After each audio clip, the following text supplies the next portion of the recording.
Good afternoon, my friends. This is the Grim Flayer. Hope you're doing very well today. Hope you are ready to rock. Hope you're ready to go back to the rock with me, to the roots of the channel, Golgari, Midrange, or Green-Black Rock, maybe Cat Rock, whatever you want to call it. We're playing an honest two-color mid-range deck in Modern, and one that has plenty of competitors these days for black-based mid-range or mid-range adjacent style of play, but you know what? The more things change, the more they stay the same. At least that is our hope. We hope that Rock can still get us to great results. I think it's still got a really interesting spot in the meta, and I really like the list that we are about to take the field with. The list comes to us from Kingstedt. Kingstedt is a Confidant tier Patreon supporter, has been for long enough to have earned this donation league, so big shout out to Kingstedt, and big shout out to Kingstedt's band, Snowy Dunes, an excellent band. I guess you could call them psychedelic rock. Forgive me, music aficionados, if that's not the exact correct term or subgenre, but I like the band a lot. They've got a new album forthcoming. I will link in the description below to a music video and to the Bandcamp. Check out Kingstedt and the rest of the boys of Snowy Dunes. They're all Magic players. You gotta love that. You gotta love being multi-talented enough to be an awesome musician and play the coolest game in the world. So that's what the guys of Snowy Dunes do, and that's what Kingstedt wants me to do today. I guess maybe I'm not going to play my instruments today. You wouldn't want to hear that. I don't have any musical talent, but we're going to take Kingstedt's list for a spin, and I have not changed a hair on its beautiful head. I am running it exactly as he submitted it to me, so it's actually not terribly different from the last rock list you may have seen me play on the channel. I'm going to focus more on the changes. So we do have a third Field of Ruin that Kingstedt has registered over what was a fourth Swamp, and I believe we've also lost out on Castle Loch Thwain to play a different couple of utility lands, I guess Hissing Quagmire, and maybe we also had I can't remember if we played the fifth fetch land last time, but in any case, 4 to 5 fetch lands, about where we want to be on Rock, right? And in this case, we do have fetch land number 5. The 1-drop slot is the same as it was last time, except we're removing the Bloodchief's Thirst, and we are also on a 3-3 split of Thoughtseize and Inquisition, as opposed to 4 Inquisition, 2 Thoughtseize, so we're respecting red deck wins slightly less, and respecting the decks that can go over the top of us slightly more. I think in light of recent meta changes relative to the last time we played, I like that plenty. I think Rock can leverage the 3-3 split really easily, but you shouldn't always default to it, but I think now is a fine time to play it. We still have 3 Hexdrinker as a now core component of the threat suite, especially in a Lurrus build. You can't go wrong with leaning hard into the Hexdrinker most of the time. Vulnerable to some cards in the meta that are now kind of modern staples, but still offers the deck extreme efficiency and an I win button over the course of several turns, but still an I win button, something that Rock generally does not have access to. 3 Bob, 2 Skoos, 4 Goyf, and the aforementioned 3 copies of Lurrus, alongside Mishra's Bauble, represent the core threat suite. The last time I played, we were on 2 Decays, 1 Trophy, and I also mentioned in a recent theory video, I think it was in my meta review, that I kind of like the idea in Rock right now of playing a lot of non-trophy removal spells main deck, like loading down on removal while playing 0 to 1 trophy as part of that removal suite, and then putting trophies into the sideboard as a way to attack and break up Tron, attack big mana decks in general, sometimes be able to beat the payoffs of big mana decks, and I have not historically favored that, but right now, for a variety of reasons I went into there, I think that is well positioned. That's not what we're doing here, though. It's a more traditional split. We've brought Maelstrom Pulse back into the fold, so 1 Pulse, 1 Decay, 2 Trophy, and 1 piece of extreme spice rounding out the main deck, Liliana, Waker of the Dead. So between her and the 4 Lily Veil and the 1 Lily Hope in the side, we are virtually Liliana tribal, as close as you're ever really going to see in Modern, and I have never cast Liliana Waker of the Dead before. I bought her today, haven't played her ever, so we'll see how it goes. I said in my review, my spoiler review of her when she was announced, that I don't think she will rock, but I did say that she's not that far off. I think she's a playable fun of, and You know, I don't think it's ridiculous to test her, but ultimately I said I don't think she will rock. Now, she hasn't really showed up to my knowledge in really many... Oh, yo! Player reward, let's go. Anyway, hasn't really showed up in many, if any, winning lists since her release, so I think maybe my spoiler review was on point. However, it doesn't mean, again, she's not playable, doesn't mean she can't slot into the right shell or the right meta. If nothing else, it does give us a curve-topping spell that sometimes the Lurrus rock decks do tend to lack. So definitely a powerhouse on her own. We will see how she does for us today. Lithoform Blight is the card in the sideboard that, even though I do think it does rock, I'm not certain I would be playing it now. That's the only thing. Like I said, I would kind of consider leaning into Trophy in the sideboard and other removal main deck. That way we have the trophies to bring in against big mana and a plethora of removal in general against any deck where we need it. That said, the fact that we're not doing that and we have the trophies main and Lithoform Blight in the side means that we do have a critical mass of cards against Tron decks specifically. We will see how that works out for us, but so Lithoform Blight might kind of play into the trophy-related theory I've been talking about. Beyond that, everything else is really good. I think we've got most of our bases covered, and we've got them covered in some pretty strong ways. 2 Ashiok, 3 Spellbomb, 2 Veil of Summer, 1 Choke, 1 Last Hope, 2 Plague Man, 2 Collective Brutality. You guys know what those cards are all about, so that's basically all we need to say. Thank you so much, Kingstead. Once again, big shout out to you, my friend. Thanks to all Patreon supporters and indeed to all viewers. Without further ado, let's play some good old-fashioned green-black rock in Modern. Okay, friends, we are on the draw. Our opponent has mulliganed. We will definitely keep because our triple discard hand will hopefully destroy a mulling opponent. That said, the Field of Ruin is looking really bad until we can draw another black land, and then maybe it helps cast Lurrus and it's okay. And if the opponent is attacking our life total in a really aggressive way, we're losing a ton of life operating off of only Peatland and casting 2 Thoughtseizes, but so a hand that can definitely break a couple different ways, but again, I do think a definite keep. We'll open on Inquisition. We're against Dryad of the Elysian Grove ×2. That's the only legal take, so we'll take one of them. And let's see what else is in the hand. Turn Timber Symbiosis. It'll be interesting to see if they deploy this next turn partially as a way to beat discard. If they do that, maybe, just maybe, we could expect that they drew another land, or at least that's one possible read. Not that they're necessarily playing around a triple discard progression anyway, but I hope you understand the point here. I'd take any land off the top. We don't get it. We get Dark Confidant, huh? Really interesting spot. Really interesting spot. I think I'm going to play the Bob, but that is definitely unclear. And part of the reason it's unclear is because then we're likely to have 2 dead Thoughtseizes in hand for the foreseeable future. We'll have to kind of pick our spot. You know, I'm gonna Thoughtseize. I'm gonna follow the cues of my hand and hope that we get rewarded for it. And we will take this other Dryad because it's going to be a bit of a problem. They have Valakut in hand.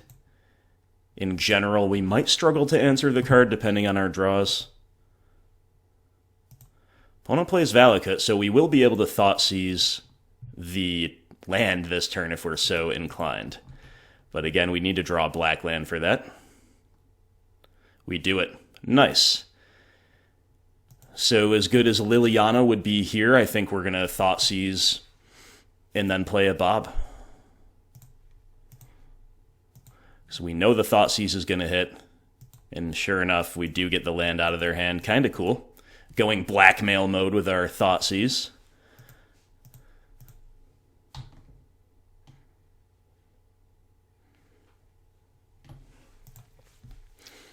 So now we'll see. Yeah, I was going to say maybe the Gruul Turf comes down now.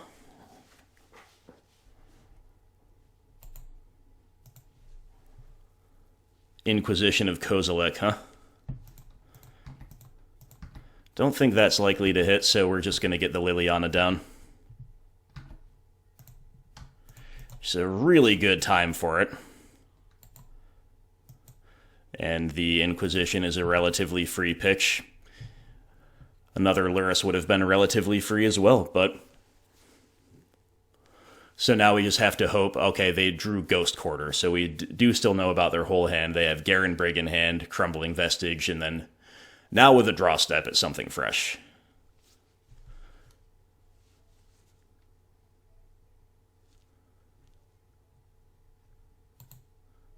So there was no Titan off the top this time. Lucky us. We draw Field of Ruin. Could be pretty good. Not gonna lie, could be pretty good.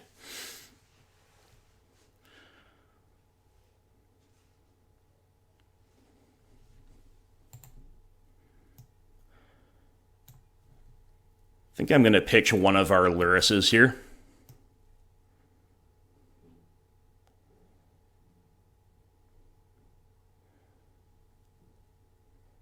Yeah.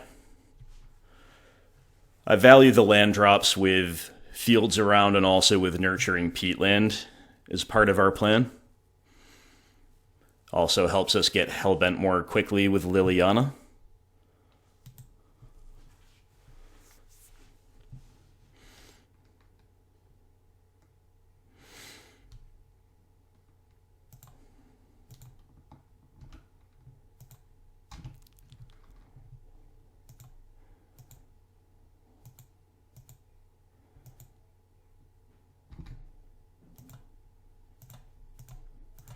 Just going to hit the dual land here.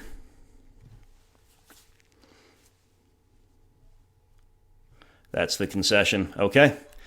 Our disruption was good enough. We were really rewarded for keeping the discard-oriented hand. As it turns out, we were not against a deck that pressured our life total, which is a good thing. We did plenty of that on our own, right?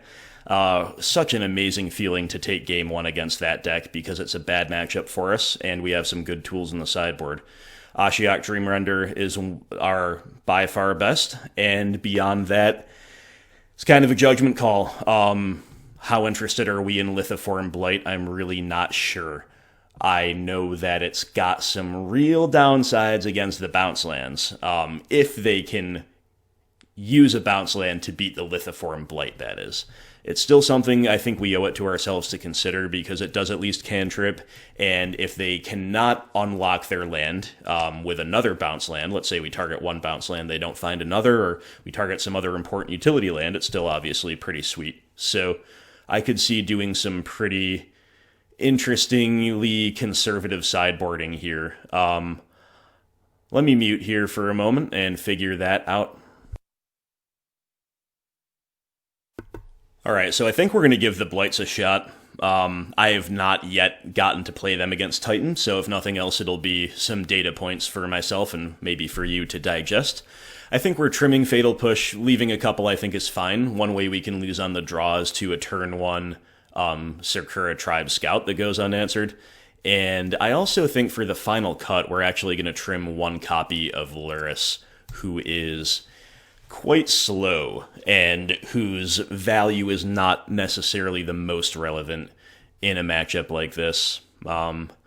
So we're bringing in a couple Haymakers and then doing another couple things along the edges here. Opponent will mulligan.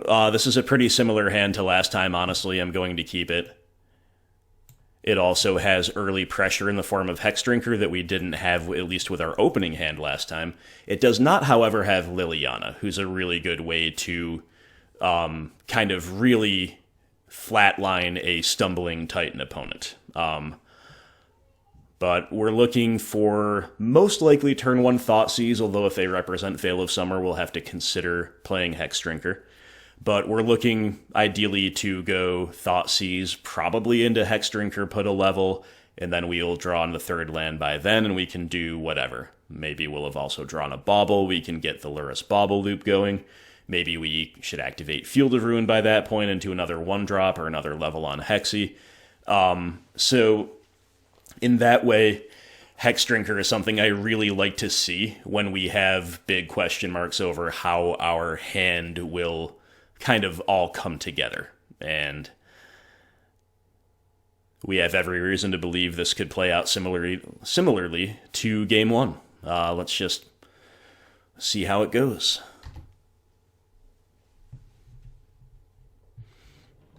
Basic Forest, Arboreal Grazer. Okay, no Veil of Summer. And a gorgeous Odyssey basic from the opponent. So we're definitely going to Thoughtseize. And we've drawn a Bob. Okay. He was really good last game. I suspect he'll be really good this game. We see Azusa and Dryad. Well, just going to take the... Well, I was going to say I'm just going to take the Dryad. It's actually interesting because Azusa enables some more degenerate loops if they can manage to bounce the Gruul Turf and then replay it. That is kind of asking a lot, though, in, like, Dryad's body is relevant. So I'm going to take the Dryad, but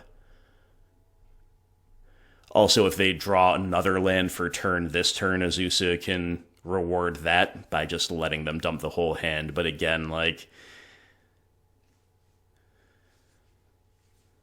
I think taking Dryad there is a little more reasonable in a vacuum, but it does indeed happen. They've got some form of reward, and now they're just kind of playing off the top.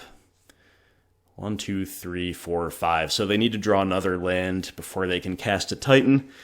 And as for us, we have drawn Goyf, who is pretty good, but I think... since we have not done much else as far as finding a third land is concerned or finding more disruption is concerned, I'm going to play the Bob here. Again, opponent totally hellbent playing completely off the top. We have reason to believe that we can leverage that into... leverage Bob's advantage into our own advantage, right? Azusa getting frisky. I thought she might.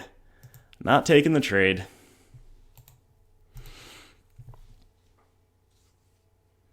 Verdant Catacombs flipped off of the Bob. Love to see it. Thoughtseize. Okay. Well, one play is definitely to Field of Ruin them into Thoughtseize. Seems okay. The only risk is Veil of Summer. I guess they could also be slow rolling a land for this purpose, simply because... it is a likely play pattern from us. So in a couple ways it could get punished. But the big risk is that they have just a Titan in hand. And if we just let it stay there and they draw a land, we're going to look really, really dumb. So the safe play is to Thoughtseize. We still get to knock them back by a land. I guess another thing we could do is Field of Ruin into Hexdrinker, actually. And then it seems pretty unlikely that they'll have both a Titan and a land to play it. Huh.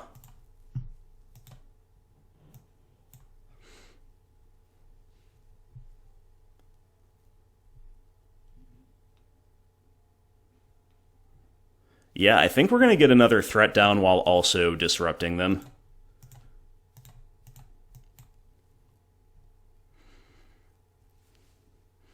Also not walking into Veil of Summer this way if they were fortunate enough to have top-decked that.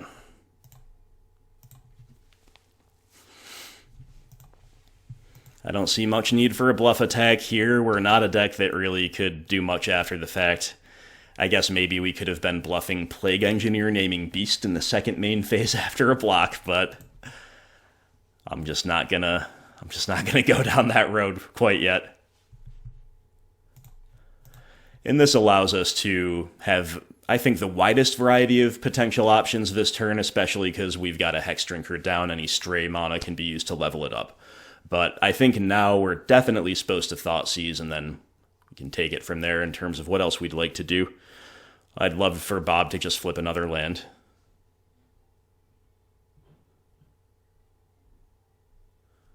There are also cards like, I was just going to say this, like Engineered Explosives that do reward us for not having played the Goyf. I was just going to talk about that card. Alright, well, Bob trading 1-for-1 after having drawn us the missing third land is pretty awesome. Also uses up an opponent's whole turn. Okay, 2 Thoughtseizes. Let's use one of them. It could still whiff, but now is a great time to use one. Primeval Titan in hand. Cool. Let's play a Goyf. Say go. Hey, Arboreal Grazer doing some good blocking for the opponent, but now the big boy has arrived, and now we might be able to start leveling Hexy as well. This opponent drawn not another EE. They need to tap blue for that. They've drawn Explorer.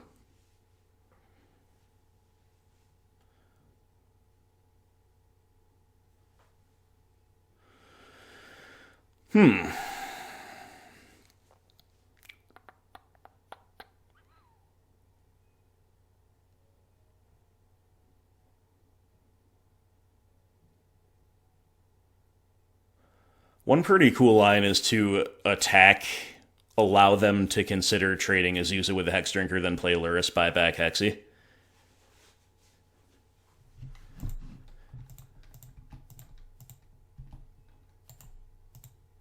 I think I like it.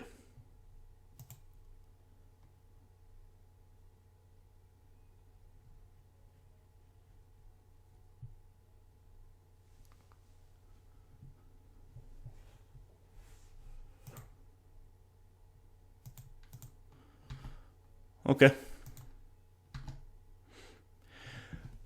So now we can Thoughtseize. I'm playing Lurrus either way. It's just a question of whether we want to Thoughtseize or put a level on Hexdrinker. I'm not entirely certain.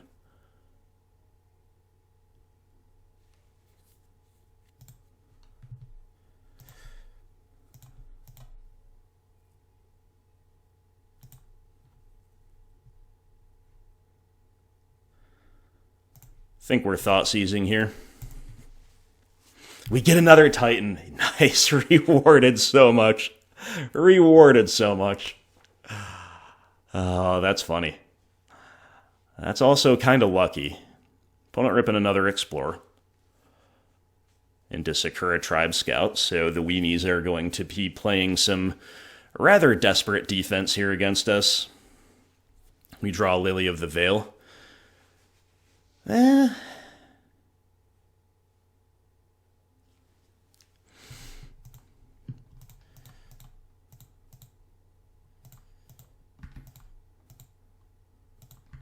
just attack all out. I think I'm going to buy back the Dark Confidant here and put a couple levels on Hexy. Should be good enough. There's several different ways you could sequence here. Many of them are rewarded, including if they like double block Lurrus, we just have another one in hand. And if they trade with a Hexdrinker, we can buy it back.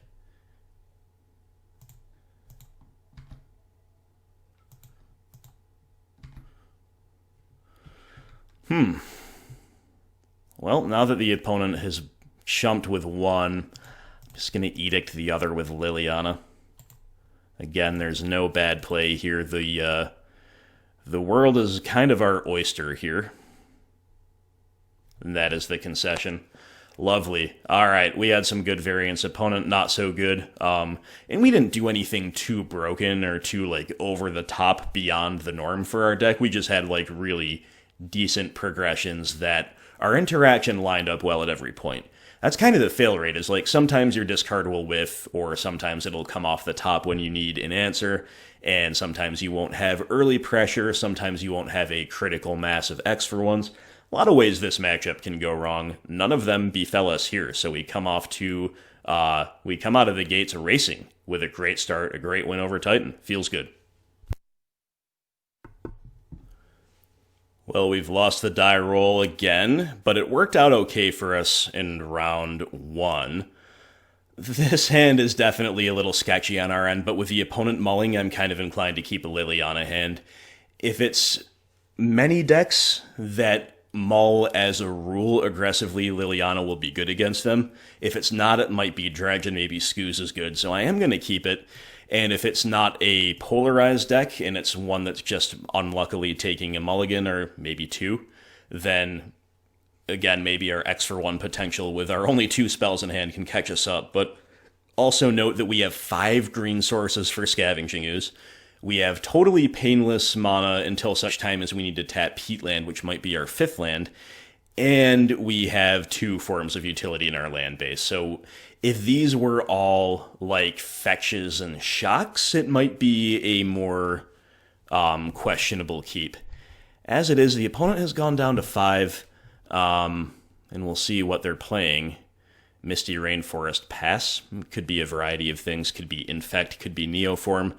Could be, again, a less polarized deck that just happened to get unlucky with the mulligans. I'm not certain yet, but we'll find out before long. We've drawn another Lily. Could be good, probably not as good as having drawn a lot of other things, right?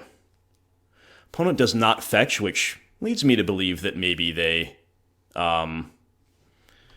needed to draw a second land off the top.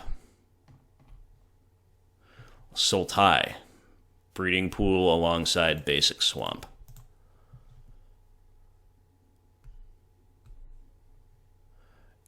Okay. Crabvine, I guess, milling themselves, getting a Narcomoeba back. There are 3 Vengevines in the yard. Okay, and we draw another land. Well, our Scooze is going to line up really well. It's just a question of whether they'll get all the Vengevines back first. Hopefully they just can't double spell next turn. They do have a Gravecrawler in the graveyard, but they don't have a second black mana source that we know of. So I think it's a real toss-up as to whether they can cast 2 creature spells this turn. If they do, I don't see us possibly winning. They have a 3rd land, that's pretty scary. If they don't, I don't really see us losing with us eating 3 Vengevines on turn 3 and making a 5/5 Scooze and gaining 3 life. So if we were on the play, we'd have this one wrapped up. Opponent fetching, shocking. It looks a bit like, oh, they're not shocking. Okay. This is just another mill spell. It's another mill spell! Haha, okay.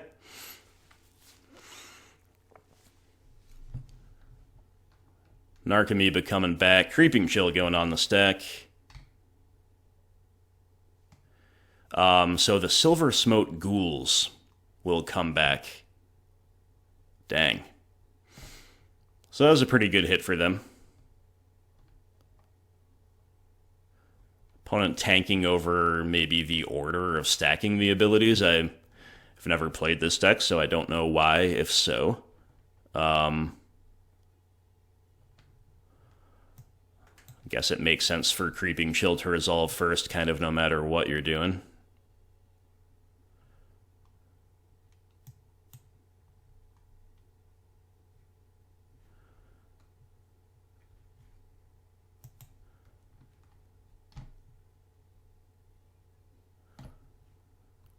Narcomoeba getting busy. 2 ghouls coming back.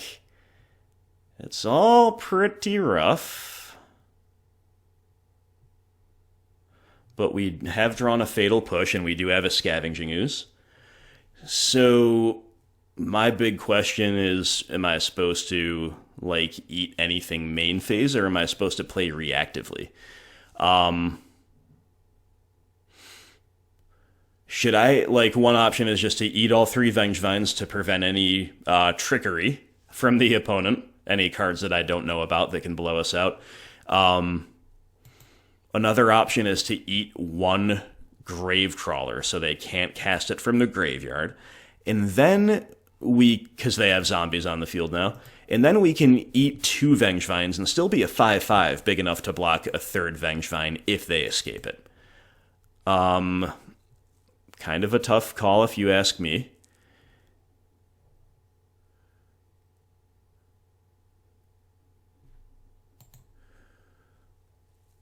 You know, they looping the Gravecrawler if they have like a... Well, they only have one black land, huh? Alright, I think I'm just supposed to eat all of the Vengevines here, but this could be wrong. Again, I think eating the one Gravecrawler here is kind of cool. Whatever, it's cool, we're gonna do it. I'm sorry, I misspoke too, they have 2 black lands, so I think eating the Gravecrawler makes more sense. And I'm just gonna hang back here. Then it did if they only had 1 black land. They're next leveling us with the Swamp, which gives you a green vibe when you glance at it. But I'm sure there are things that punish us for either decision. They're just shipping all in. The power of the ghouls is enough that we definitely need to block here. I don't know what, if anything, that could turn on, but I'm not just going to take 3 for no reason, and the opponent will then scoop. Scavenging Ooze just soloing the opponent, even on the draw with no other disruption. Literally just play green lands, play a Scooz on curve, eat all the stuff, win the game. Now post-side, just like in round 1, guys, post-side this is going to get way better for us than it was prior. Plague Engineers, very good. Ashiok, excuse me, Ashiok and Nihil Spellbomb are excellent. They play enough X1s that, like, Lily the Last Hope is also not the worst idea, I don't think. Collective Brutality is playable. Even Veil of Summer if they pivot into a lot of interaction, but note that, you know, it might be easy to conflate in your mind that, like, giving yourself hexproof against a mill spell is something that Veil does. It doesn't apply in this matchup. They're only going to mill themselves, right? You could probably even argue for choke because they play some blue lands, but I'm not going to do that. Not going to do the Veils. Until I see, like, too much interaction to beat, then maybe we'll do the Veils. Waker of the Dead and Lily of the Veil can all just get completely cut, as far as I'm concerned. Probably trim a Thoughtseize, maybe trim a Dark Confidant on the draw. This is where we're going to look to kind of work around the edges here. The cards that can be a little bit more of a liability. I think I'm going to get the 2 Plague Engineers in. Let's take a look at our curve. After having done that, it's still a pretty nice low curve, honestly. We've sided out the Planeswalkers. We brought in a lot of stuff that's overall kind of making it a wash. So do we want to find room for, like, a Brutality? Brutality kills the crab. Brutality does a lot. I think I want to play 1. Probably call it good there, so what should our cut be? Is it once again a matter of trimming a Lurrus here? I think that's okay. Maybe we don't need all 4 fatal pushes, or... You know what? Maybe we'll just play with pushes on the draw, because Brutality can be a little slow against, like, a Hedron Crab anyway, when we're on the draw. So let's just do it like this. Err on the side of conservatism when you are not quite sure. And see what we've got here. So we've got an Ashiok. A little slow without any supporting or leading disruption, because we are on the draw. However, the hand is reasonable, I think. But I also think we have a lot of 6s that are better. I'd probably keep this on the play. I think on the draw I'm probably supposed to mull, but I think it is close. Send it back. Alright, well, this hand beats a crab or 2 very soundly, but doesn't have any graveyard hate. I'm going to keep it rather than go to 5. We're going to bottom the trophy. Hope our pushes line up. If not, maybe we should have kept the first one. Maybe we should have mulled to 5. Who knows? Stitcher Supplier is the opposite of a card that push lines up well against. Opponent's on Gurmag Angler too. Okay. Thankfully, they mill that. Hey, we draw Scooz. Love to see it.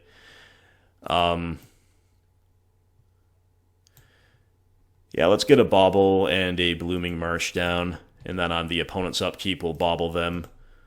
They could be playing a discard effect or two, no reason to make that any better. They've got another supplier. That's a bit of a nightmare. Nightmare start for us.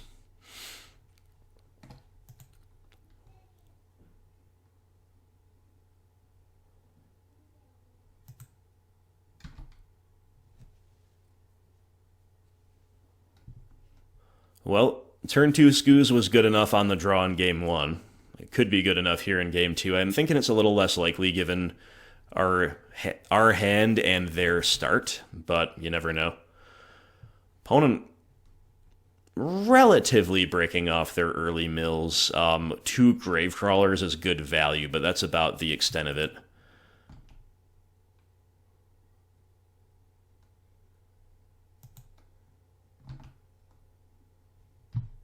Alright. We draw Blooming Marsh and Ashiok. 2 pretty good draws, because we just play the Scooze here. If they cannot have an explosive turn, maybe Scooze can take over the game. If they have to spend their turn like answering Scooze, not doing much else, maybe Ashiok can be a big haymaker. And there is also a world in which like they get to have a huge wide board, but they're all X1 zombies and Plague Engineer is great.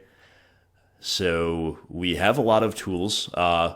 Once again, I think we'd be in a really good spot if we were on the play with this hand. On the draw, I'm feeling a lot more sketched out by it.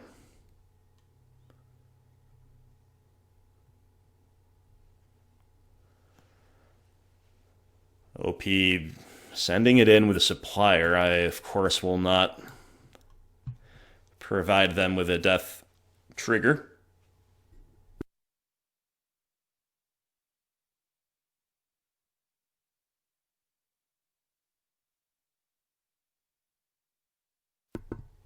Alright, OP, let's see what you got here. We know they have another supplier in hand. Then there's 3 unknowns. They will shock in this time, unlike last time. Gravecrawlers. Yep, those are good. Okay, so I guess they're just kind of trying to beat the Scooze.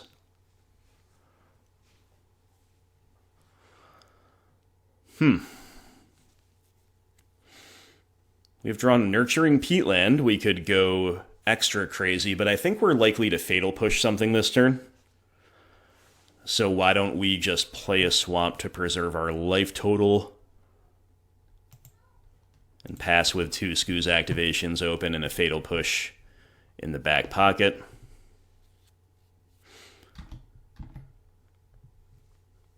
Opponent's life total's low enough that maybe I didn't consider it a more aggressive play that well. Something to pay attention to in this matchup. Like, their life total, their land base tends to be fairly painful.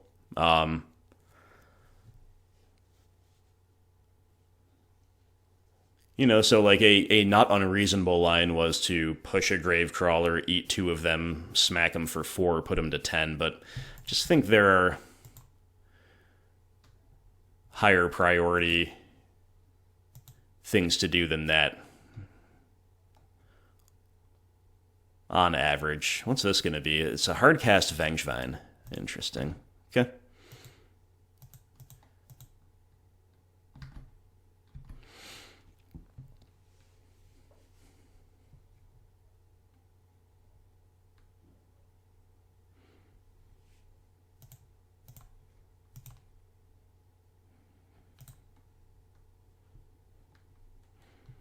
Just going to do this now.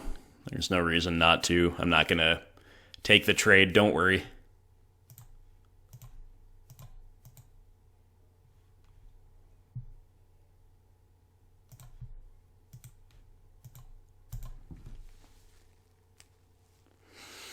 Scoozy OP. It doesn't look like the opponent has an answer to it yet, so... Okay, we draw another land. I could kind of do without this at this point, but...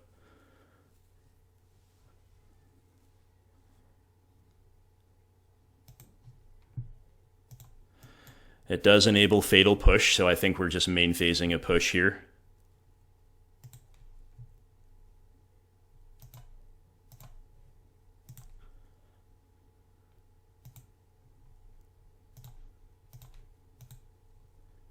And I see no reason to be more aggressive than this. Like, we are firmly in control. Maybe when we have 4 Scooze triggers, Scooze activations available next turn, we can allow them to block with Stitcher Supplier. For now, again, we've passed up a couple chances to attack. Makes it worse if they draw removal, but besides that, I think it's better.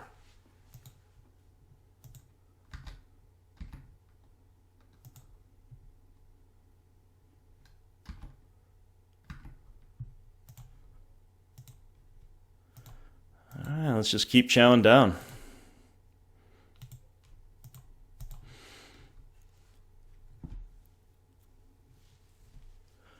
We've drawn another Plague Engineer. So we could play a Plague Man right now. Would not be the worst, I can tell you that.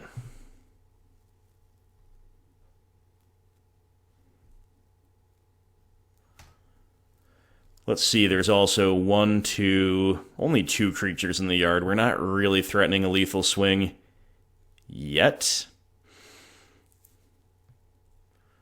Alright, I think I'm going for it. Zombie, zombie. Let's get the Plague Man involved here.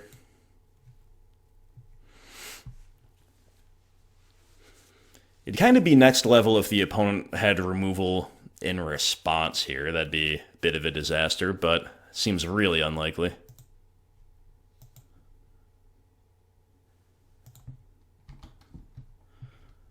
In some ways, this is still like almost a needlessly aggressive line that we're taking.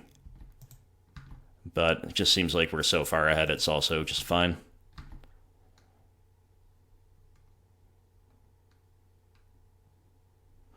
Well, if they're not going to block, I guess we do at least this main phase. Possibly eat the Gravecrawler main as well. That would leave them dead to a Plague Engineer hit next turn, so sure. Don't know what punishes us for this, but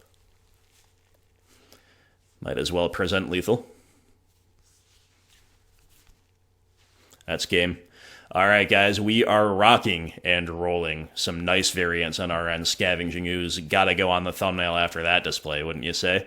Ashiok definitely showing up nicely here as a second wave of graveyard hate, but as it turns out, if they don't explode out of the gates, which they didn't, and if they can not answer Scooze, which they could not, Scooze can solo them just fine. So Plague Man jumping in for the assist, Ashiok just observing silently, and Scavenging Ooze taking it to the house. 2-0, 4-0. Nice start to this Rock League. Hope you guys are having fun, and I'll see you for round 3. Okay, it is round 3, and we are once again faced with the prospect of a hand that's just infinitely better on the play. And once again, we've lost the die roll, but it's worked out okay for us so far. I'm going to keep it in a blind, but I acknowledge that it's a little underwhelming against really explosive, aggressive starts, specifically, as I was about to say, and there's a T1 Goblin Guide. Big yikes. Big yikes indeed. Lurrus, okay. Showing us a Lurrus. Alright, so should we be bobbling ourselves to set up, like... Yeah, I'm just gonna bobble myself here. See what happens. Verdant Catacombs off the top. That was dumb. I should have bobbled on the upkeep, right? Because we're going to draw that. This helps sculpt our draw, which in some ways I think is okay. But in other ways I could have done better with the Goblin Guide trigger. I was like thinking about explaining that, and then I said, let's not explain it, let's just do it. But... Alright, so we're just going to console ourselves by shuffling away a painful land that we don't need. But it obviously gives the opponent free reign to go all in here. So I was saying, let's get the Goblin Guide value, and then I should explain what I'm doing, and then I said, no, I'll just do it, then explain it later, and then I failed to do it, so whoops. But look at opponents start, really punishing our keep. Definitely could be that we're supposed to mull that in most blinds. It was borderline. Hard to imagine getting more punished for it, though, right? We're flipping an Inquisition off the good old Goblin Guide. And it's likely we're just going to die to beats. But now's a good time to Inquisition for sure. Maybe they have like 1 spell, 2 lands in hand, and they could feasibly flood while we stabilize behind Lurrus. That, I believe, is our best out at this stage. And that's what they have. Although, to be fair, one of their lands in hand is a Sunbaked Canyon, representing a redraw. So we're taking a big chunk of change this turn as far as our life total is concerned, but if we can fade 2 or 3 draws from the opponent, which is a lot to ask, Lurrus could connect for 3 one way or another while generating card advantage, and maybe we can take it from there.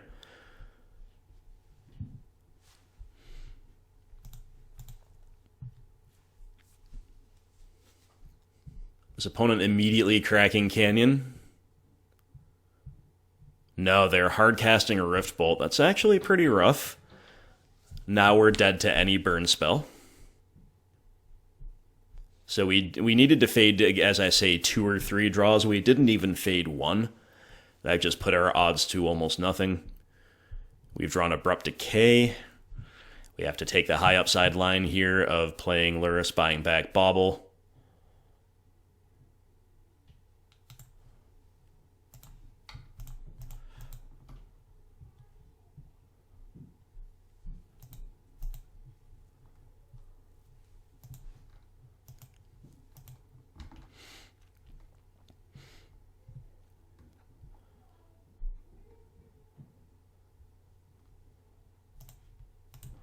What have you got on top, OP?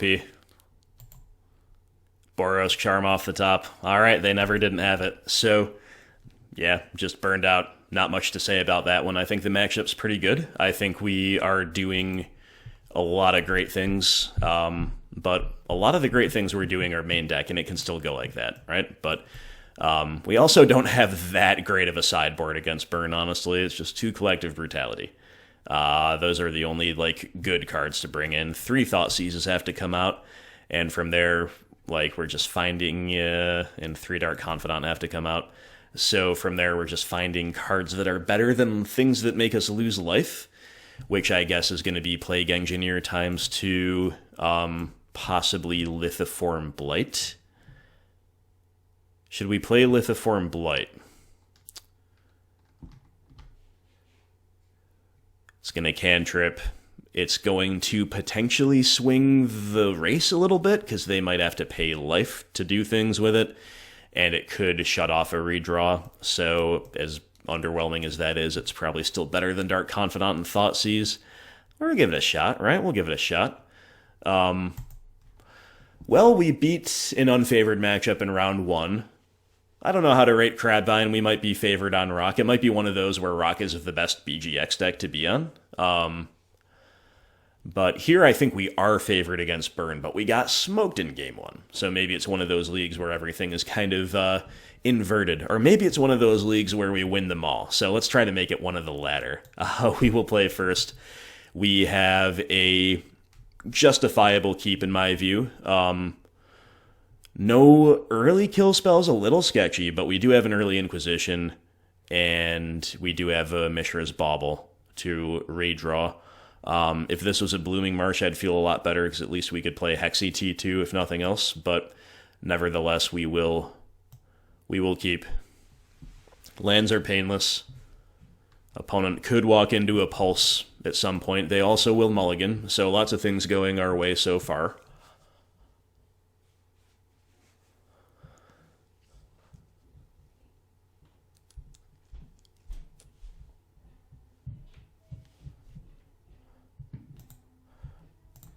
I'm going to lead on Bauble to maximally inform my Inquisition. They're about to draw Skullcrack. In their hand is Goblin Guide, which we're probably just going to take. Roiling Vortex. I haven't played against this card yet. At the beginning of each player's upkeep, it deals 1 damage to them. If no mana is spent to cast that spell, so that's good against Mishra's Bauble, I guess. Ooh.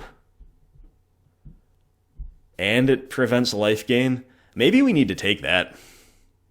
Feels bad to leave the Goblin Guide, kind of, but we have a few different ways to beat Goblin Guide in theory. Just in our hand alone.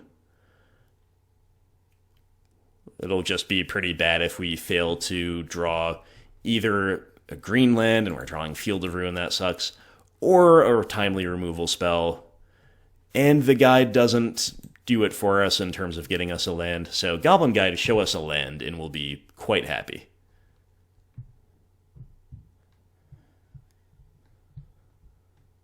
Goblin Guide shows us Fatal Push. Well, we'll take that, right? We'll definitely take that. That is a good draw. To be sure.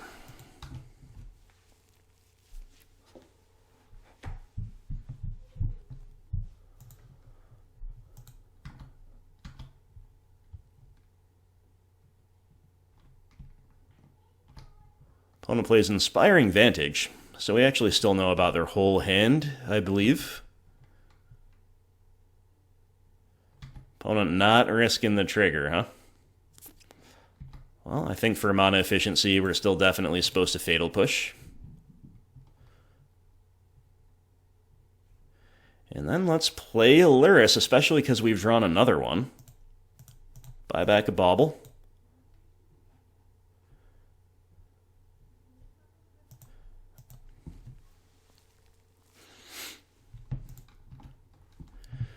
It's a nice play. It's a nice play under the circumstances, for sure. Opponent is about to draw a Swifty. Interesting. So if they had drawn a land, they might have been priced into just skewering the board. I could still see them doing that, but if they play Swifty in attack, then like they can Skullcrack us and then we'll trade Lurrus with the Swifty.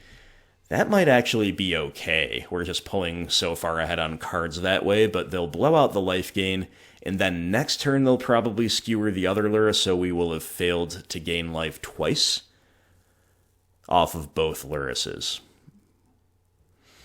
But if we don't take the block, then, okay, they're just going to skewer the board. Sure. Okay. Like I said, I still thought that was an option. Let's see what we can draw here. Verdant Catacombs, Hexdrinker, huh? Alright, I think we're just going to make a level 3 Hexy. Seems good under the circumstances.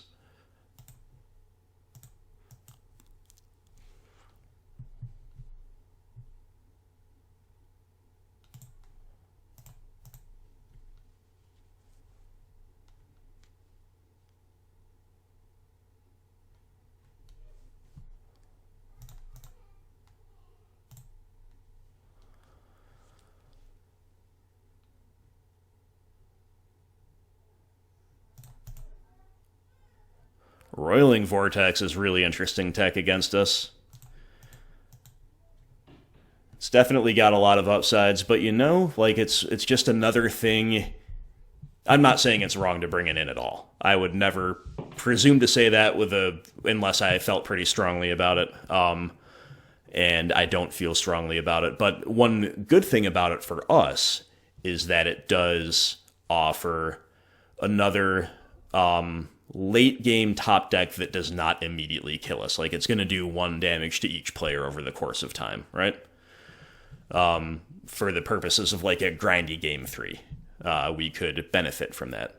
Opponent will play, immediately crack Sunbaked Canyon. Opponent will then deploy Goblin Guide into Swifty, I presume. Yep, so they still have a Skullcrack in hand. And they're going wide, but hanging back. Hexdrinker OP. We draw Inquisition. A well-timed Inquisition, I must say. Or is it? Yeah, it still is. I was thinking we could then do a lot of things, including playing a Lurrus, but we won't have another black. So, not as good as I thought, but still a great time. You know, if you can catch them with a guaranteed hit on an Inquisition turn 5, it's pretty darn good. Are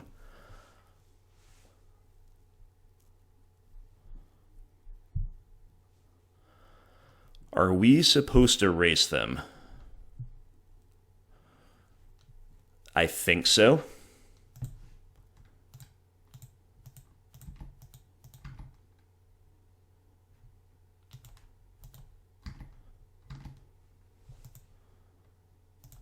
Opponent's probably afraid that we have like a Tarmogoyf to follow up. I wish we did. That'd be great.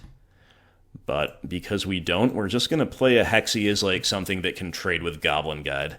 And then we're going to set up for a level 8 Hexy on the other one.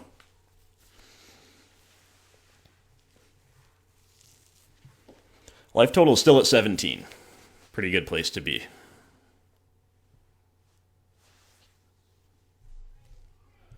I'm snap trading here. We're about to draw that Tarmogoyf. Okay, ask and you shall receive.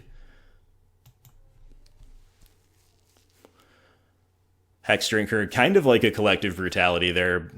Not really. I was going to say gaining 2 life and removing their thing. Not really. That's a bit of a stretch, isn't it? But you get the idea. Yeah, I think it's going to be tough for the opponent to win having played that Eidolon, honestly, against our Goyf. So let's begin by attacking.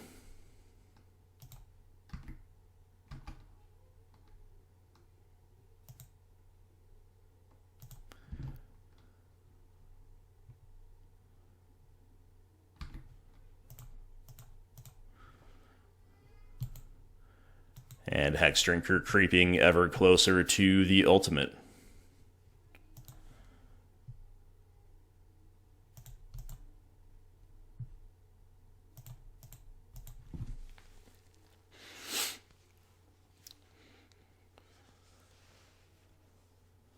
Really don't know what else the opponent has here, especially under their own Eidolon now.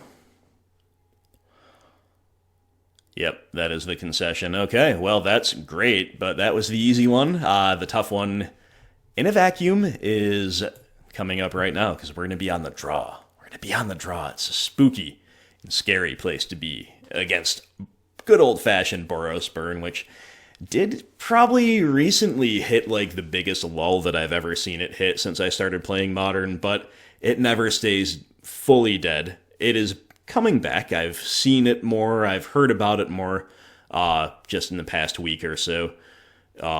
Prowess variants remain the best red deck wins decks at the moment, but Burn is still definitely quite good. It's got a lot of tools and a lot of consistency. On the draw, don't think I'm doing anything different. I mean, you could maybe say we should play a Thoughtseize, honestly, given our 60. The fact that we're including like Plague Engineers, Lithoform Blights, but I'm not going to. I'm going to run it like this, and hopefully Lithoform Blight, we just like don't draw it, or if we do, it's awesome.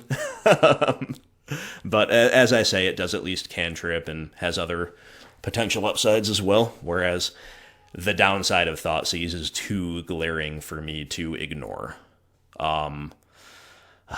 Man, this hand is too high curve. I think we probably have to mull it, but we're going to see 3 cards right away with double Bauble and being on the draw. But I think the responsible thing to do is mulligan this hand. Show us a nutty 6. Nope. It's kind of the same thing, except with only 1 Bauble. Probably not going to beat them going to 5. Or are we? Probably not going to beat them keeping this. I'm going to go to 5. And try to go like removal or Inquisition into Tarmogoyf and hope they can't beat it for long enough for us to recover. Yeah, gotta go to 5 against burn is awful. I'll keep, but really wish we were just keeping this 7, because then we'd have a lot of things to throw away to an aggressive brutality, but this is a pretty good 5, I guess. Opponent's Goblin Guides can always unmulligan us. It's a possibility. We do have a Bauble in hand with all 3 of our openers. Alright, there's the Goblin Guide. We need a land here. We need the help. Come on. Yes. Okay, it's a bad one. It's a Nurturing Peatland, but it's still just brutality fodder, if nothing else, right? And we draw a forest off the top? Okay. Well, it's all kind of shaping up in terms of functionality.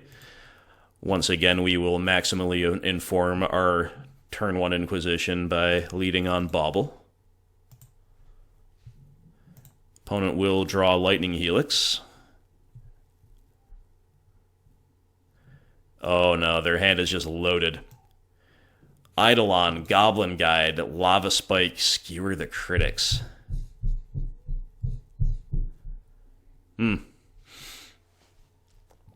Yep, loaded hand. Are going to be really tough to beat. The obvious thing to do is say just take the Eidolon, but I don't know how obviously good that is, just because, like... I mean, I guess our brutality is going to be great next turn no matter what. Like, we can escalate all 3 modes pretty easily no matter what. So in a weird way, it almost doesn't matter what we take.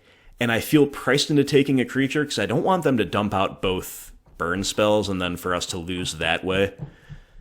Yeah, I'm still going to take the Eidolon, but the big part of me wants to take Goblin Guide and assume they're just going to play the Eidolon.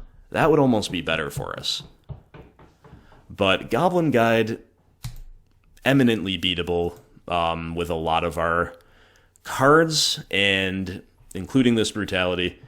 And also we can get lucky and they can hit lands for us, but our Bauble's going to hit that first land. So we've just drawn a string of lands off the top. It's not very exciting, but maybe there will be at least one more to get put out of the way by Goblin Guide here. Nope. We're about to draw a Bauble. Yikes. Definitely some wrong order stuff going on there with regard to the top of our deck. Yeah, opponent will then take the chance to skewer us.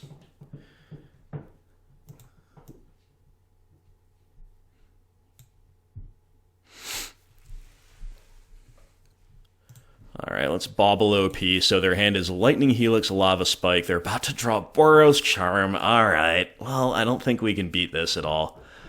Man, that's so brutal. That's so brutal. Okay. We need to fully escalate this brutality, though. Boom, boom, boom, and then hope to get really lucky from here. We're going to bend Tomb and Catacombs. In the spirit of getting lucky, we'll keep Peatland around.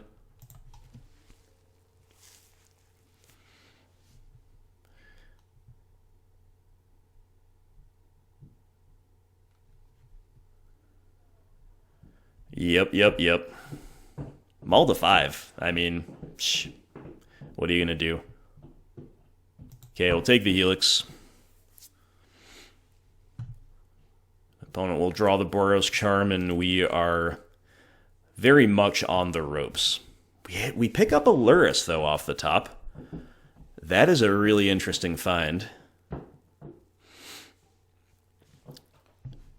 Opponent's Goblin Guide will reveal a Maelstrom Pulse. That is admittedly less interesting. I think Lurrus buyback Bauble is probably the better play. And then they have to find something to answer the board. Otherwise, Lurrus could go unchecked. Or could maybe trade with Goblin Guide. I don't know. We'll have to see when the time comes. But for now, we're behind. We had a lot of bad things happen to us so far. We'll play the Lurrus. We'll buy back a Bauble. I guess we should just Bauble the opponent. Figure out exactly what they're doing, right?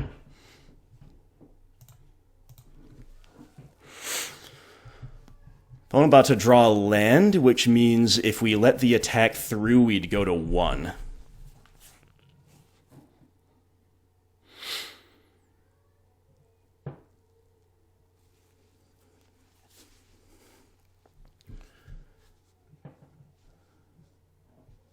But it means we can let the attack through. Just drawing it an Overgrown Tomb, huh? It's not very good.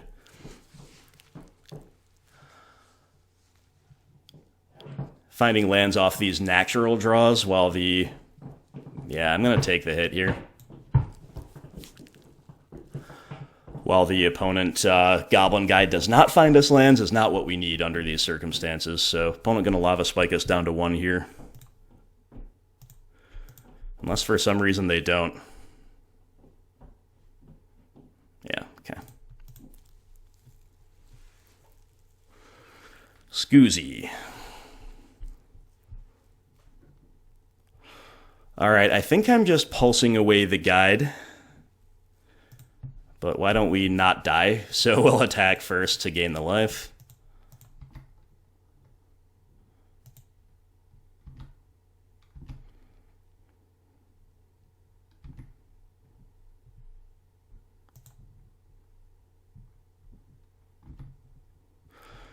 That is definitely one line. I guess another line is...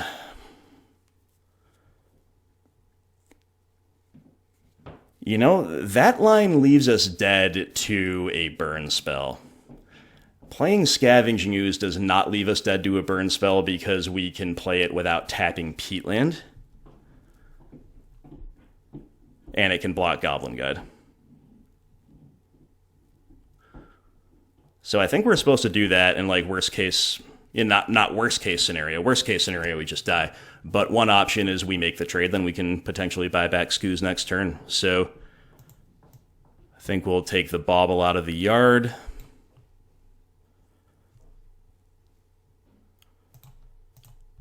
We'll put a Scoozy down. I just wish this tomb was a painless land.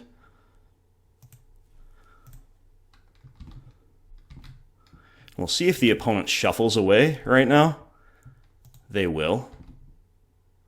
Okay. I guess technically we should Bauble them right now then.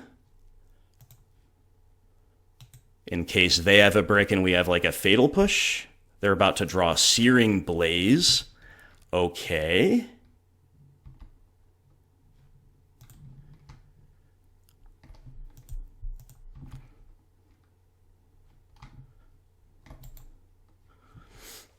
So they will not have landfall. So it's just going to be a deal 1.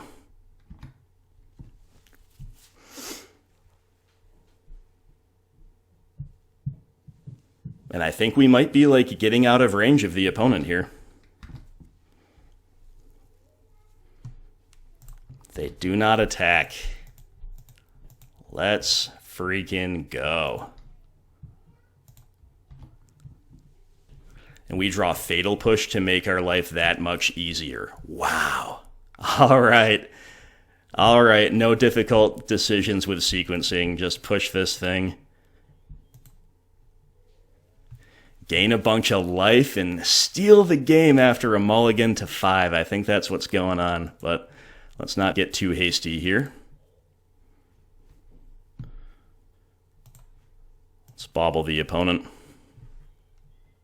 They're about to draw a Lava Spike. All right.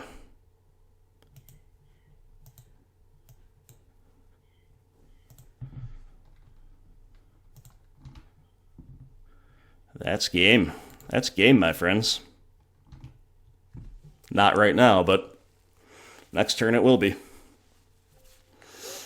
Wow, what a thrilling comeback against Burn. In the past, I might have been guilty of not quite mulling aggressively enough in places against Burn. I think this was a case of mulling aggressively and being rewarded for it, like identifying that our hands, although functional, were pretty low percentage hands to win on the draw. We mulliganed to like a 5 that had a lot of gaps in it, but could get there given the right confluence of circumstances, and we did it. Wow. Definitely rode our luck a little bit, but also started off really, really far behind the 8-ball in terms of equality of resources and, again, being on the draw. So, wow, that was a thrill and a half, my friends. I love playing Rock against Burn. It's so fun. Every decision matters so much, and the games are always, not always, but often very, very good. And we do squeak over the line there. We're 3-0. We're 3-0 with good old Rock. Great. Great times here. Hope you're having fun, Kingstedt. Hope everybody else out there is having fun too. See you for round 4. Hey, winning a die roll for the first time in the league, and it's yet another hand that is way, way better on the play. So I'm going to keep. And it's unclear, like one line is to bauble ourselves, and if we see exactly Fatal Push on top, we can shock in a tomb in case they're playing a 1-drop, but I think the odds of all of that coming together are low enough that I'm just gonna play this tomb tapped, and then bauble the opponent on their upkeep. Past in Flames. Okay, we are against Storm, I assume. It's a pretty good matchup for us, you have to say. And with Past in Flames involved, I think once again Scooz could, in theory, just about solo them, like Scooz plus Liliana. Although, of course, Tarmogoyf for the beats is also quite interesting. So either of our threats on turn 2 is great. We're almost certainly going to turn 3 Liliana. Maybe one reason to play Goyf is that like a Baral could keep Scooz in check for a while, but we're just going to edict it away with Liliana. So maybe I take that back. Maybe it's actually better to play Scooz because maybe they'll say, well, Baral can block this. We draw another Goyf. Yeah, honestly, there's no wrong threat to play here. I'm going to go with Scavenging Ooze. If it was post-side, I would go with Goyf because Goyf would not die to Lightning Bolt under these circumstances, whereas Scooz would. Alright, OP just plays a Baral. We're drawing it up. It's happening like we drew it up.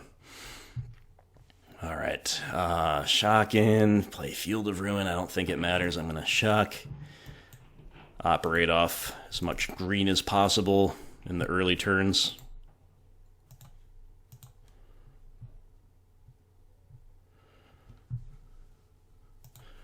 The draw of a Hexdrinker is pretty underwhelming simply because we have like all the threats, right?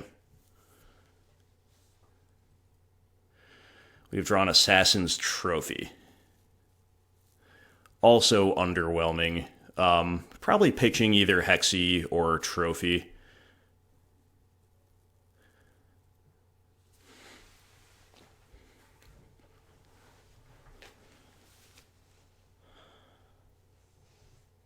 What if we kind of split the difference here, tick up pitch Trophy to grow Goyf, play another Goyf, Hexdrinker, Field of Ruin, and then hold up one Scavenging Ooze activation? I think I like that well enough. I'm certainly not going to hold up Trophy at, like, any realistic point this game. There are a wide variety of ways we could sequence here, including just, like, jamming 2 Goyfs here. I think that is reasonable. But I think because we let on Scooz, opponent will pitch Past in Flames, huh? So they're kind of, like, abandoning that plan, it seems. Or, who knows? It's a little hard to read much into that.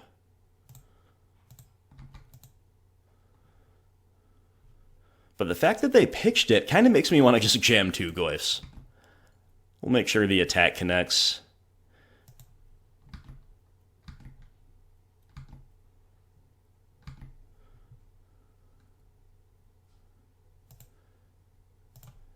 We'll make sure a Goyf resolves. They could have Remand here. They do, huh? Okay, that's a little rough.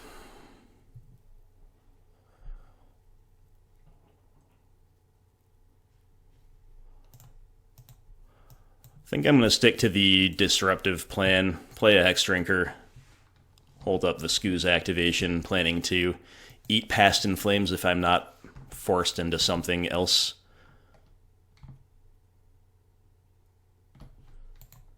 Okay, opponent looks like they're just passing, but they probably are going to end step a Gifts Ungiven.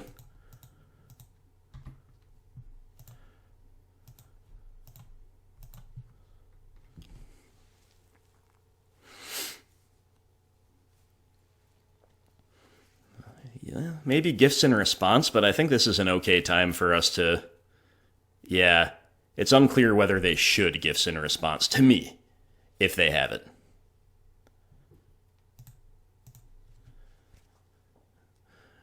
But having sequence the way we have, there's no way we can not use that mana this turn, basically. This is really interesting. Looks like they're gonna... Yeah, they are gonna go for it. Alright. And then we're gonna get to one tap and do what we can do to stop them from burying us. I wonder if we're going to see like a severely non-traditional gifts pile here. Wouldn't surprise me in the least.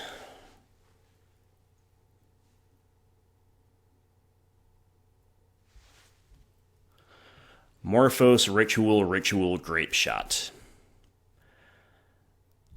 I'm kind of thinking we just leave them with the rituals. They already have 4 lands, they have 4 other cards in hand. So why don't we bin the action cards?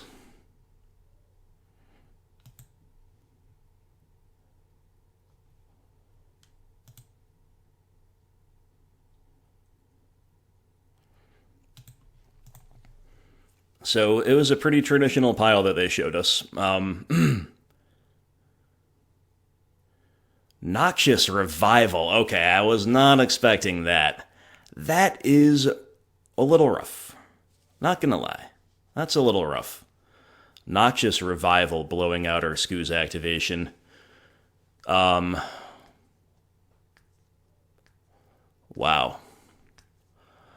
So now we probably want to compete over the...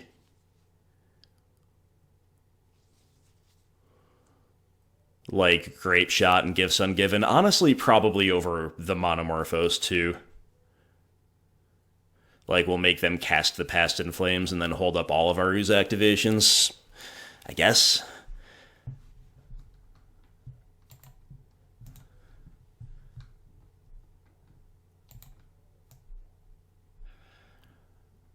So I'm going to Tarmogoyf here. Play a Marsh, level up a Hexdrinker. Hold the other Goyf. Lean all in on Skooz Disruption being relevant.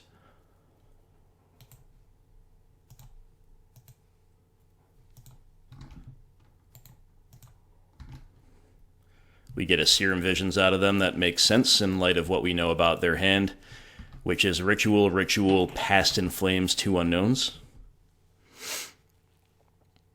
But hopefully with 3 Skooz activations, it is enough. OP with a Baral, dang. A little scary, isn't it? I guess in response to the first Ritual, no, we still wait for Past in Flames to be cast, I guess.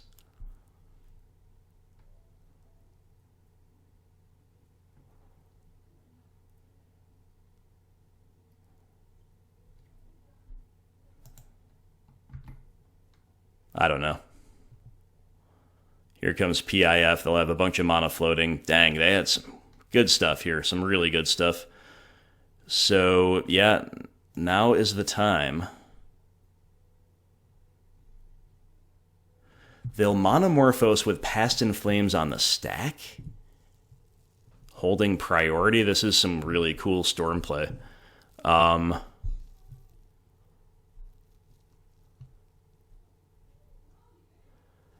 So we're not going to be able to stop them from having a Monomorphos here.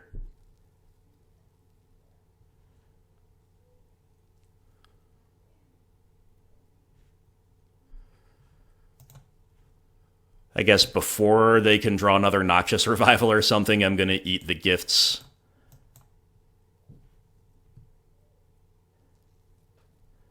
We gotta be careful about their flashback Past in Flames, too.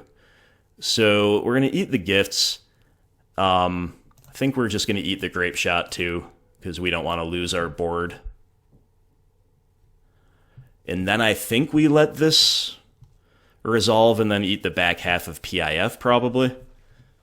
This is a really tough spot, though, to sequence through.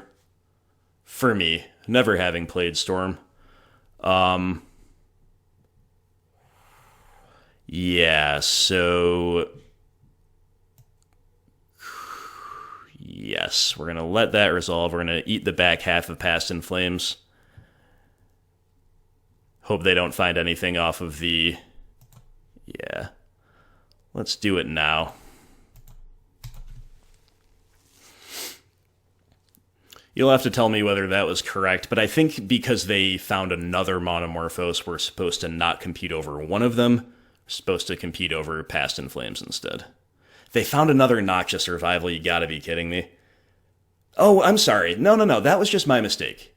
They had Noxious Revival 2 flashback in the graveyard. Okay. I overlooked that. Yeah, the fact that they just had a second Baral is really where this, like, all of our plans kind of fell apart.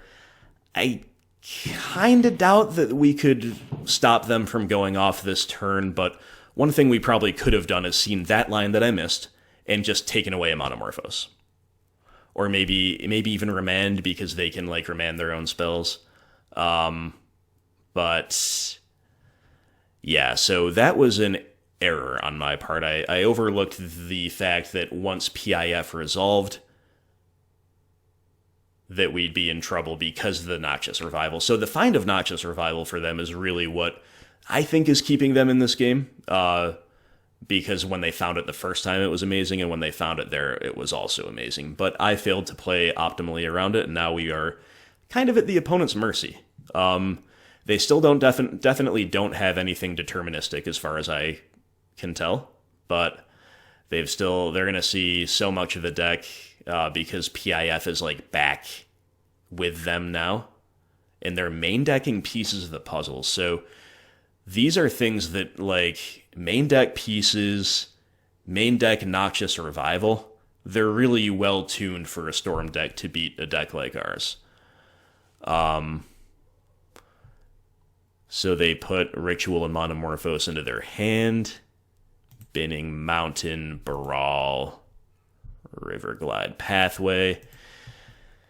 As I say, they're seeing so much of the deck. Yeah, Grape Shot for lethal. Okay. Very well played by the opponent. They earned that one, but they are kind of pre-boarded against us, which is a little scary. And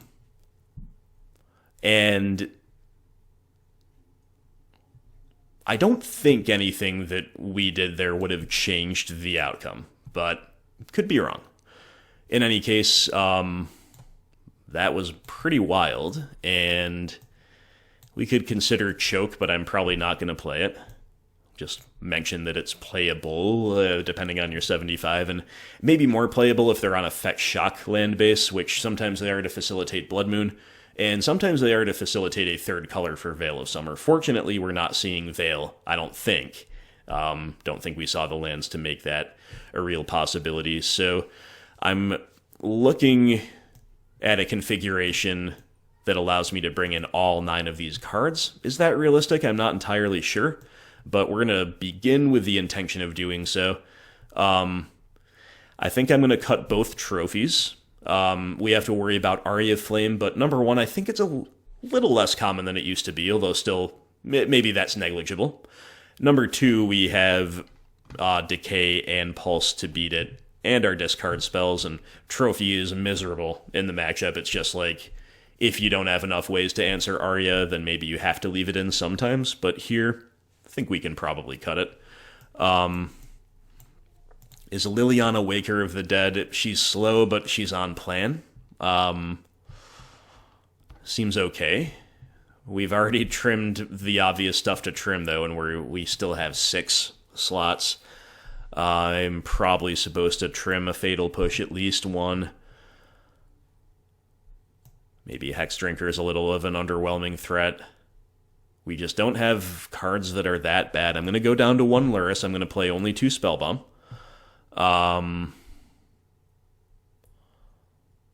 Everything else looking pretty savvy to me. What do we do? I am going to cut Waker of the Dead, sadly. We haven't cast her yet, but gotta be ruthless when we've got so many cards to bring in. And then lastly, we can do any number of things to trim the final slot away. Think maybe, could I get away with playing only 2 Fatal Push? I think I'm going to try. We risk running afoul of like a Thing in the Ice plan. I think that's kind of unlikely. We also risk just not being able to kill a cost reducer and losing to that. But the other side of the table is that we don't want dead cards in hand, and sometimes Storm players have been known to, I'm going to keep this risky 1-lander, by the way, have been known to side out of their cost reducers to some degree against BGX in order to strand our removal in hand and plan to win in other ways. The reason I'm keeping the 1-lander is because it's really strong. We've got Bauble for an immediate redraw, we've got 2 discard spells, and we've got some premier permanents if we can draw a second and then third land. Opponent is about to draw an Abrade, and their hand is pretty balanced and strong. They've got 3 lands, Empty the Warrens, which we cannot take, Grape Shot, Monomorphose, Serum Visions. I think we're supposed to take a non-Grape Shot card, either Monomorphose or Serum Visions. Monomorphose is a little bit more of an obvious take, but Serum Visions gives them a really good turn 1 play. Nevertheless, I'm going to take Morphos. We're likely going to Thoughtseize the Empty before it resolves, unless the game goes really strangely. Our Bauble yields a Tarmogoyf. We don't really need a second one, we need a second land. I'll take any second land here, even an ETB tapped one, because then we'll just Thoughtseize and play threats next turn, but we gotta hit that second land. Opponent will bot with a Serum. We don't. We hit Nihil Spellbomb. That is rough. I'm gonna Thoughtseize over playing the Spellbomb. Empty, Abrade, Grape Shot. Easy take of Empty there in my view, but the 1-land keep really not paying off thus far.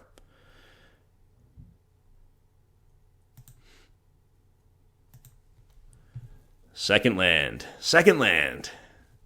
Come on. We need it. We found it. All right. Tarmogoyf is online. Let's go.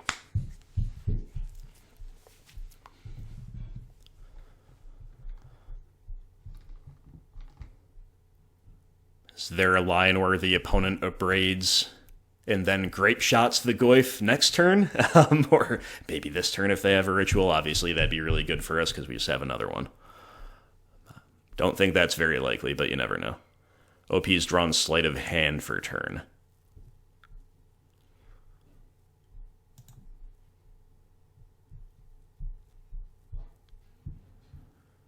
They found Baral. Uh-oh. Little scary. We found just another Goyf. Man, oh man. Well, we are drawing some deeply unbalanced hands. And I think we need to really make the opponent have something. So rather than being cute with like a Spellbomb, we're just going to slam another Goyf and hope they have not also drawn the go-off pieces to go along with the cost reducer.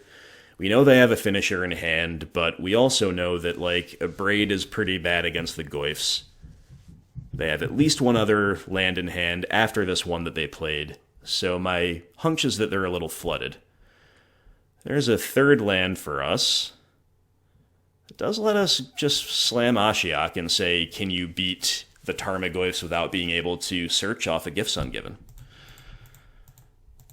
I'm probably going to play Ashiok after attacks.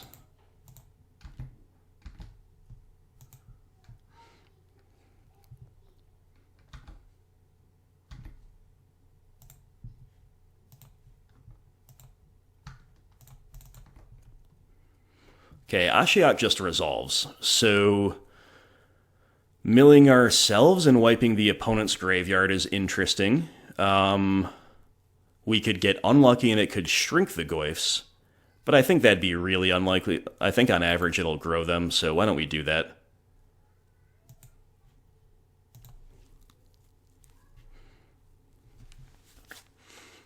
Okay, Goyfs have been grown, or Goyfs have maintained parity, but virtually grown because they're going to cast instants, right? Okay, so Ashiok is a decent hate piece under the circumstances. I've seen bigger Goyfs in my day, that's for sure, but they've been pretty good nevertheless, as they tend to be in this matchup.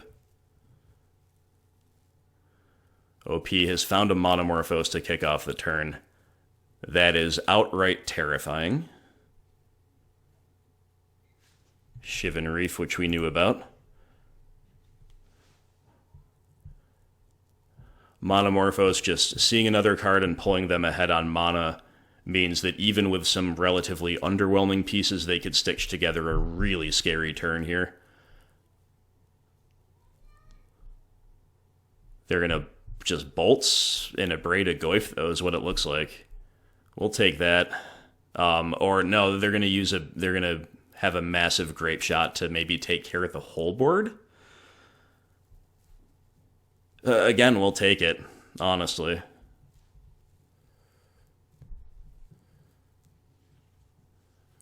We have another one where that came from, right?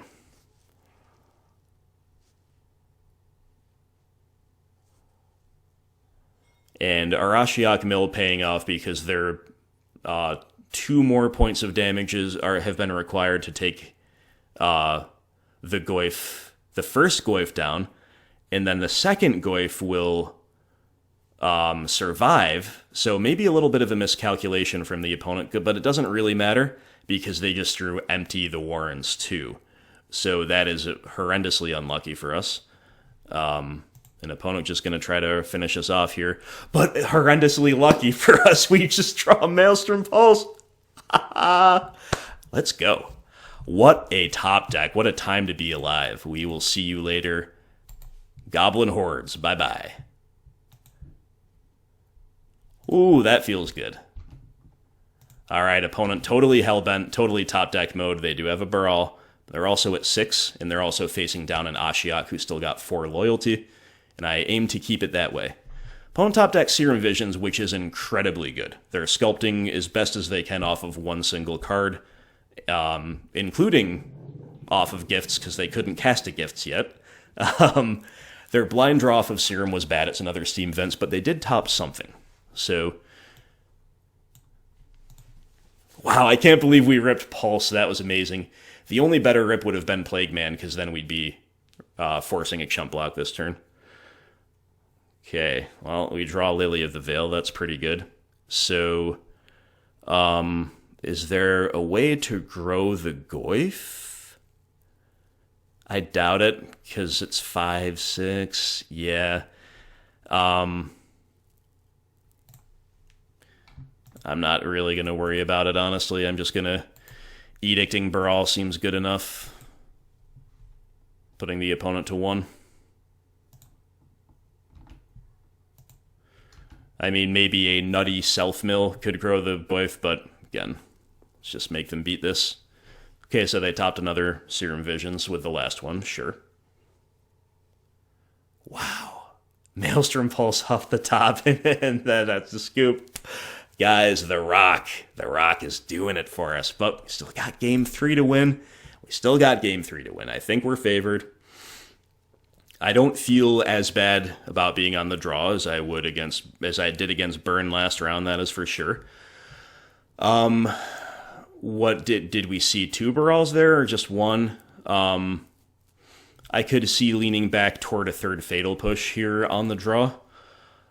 Then again, they still might have sided out some number of Electromancer. It's a little hard to say. And the downside of push is still very much evident. But I think we probably owe it to ourselves not to put ourselves so soft to a turn 2 unanswered bear. So there's a lot of things we could cut. We could play with like only 1 Scooze or only 1 Spellbomb because they're probably not that graveyard dependent post side.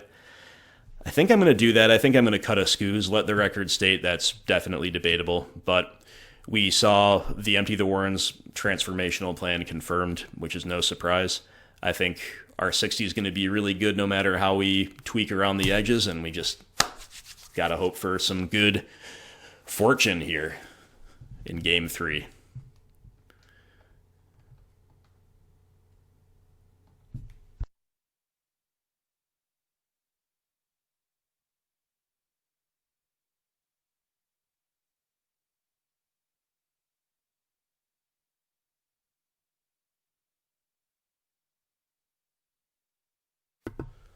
Man, what is up with these on-the-play hands? We're getting, like, such powerful but, like, low early turn agency hands, but the opponent's mulling I'm keeping.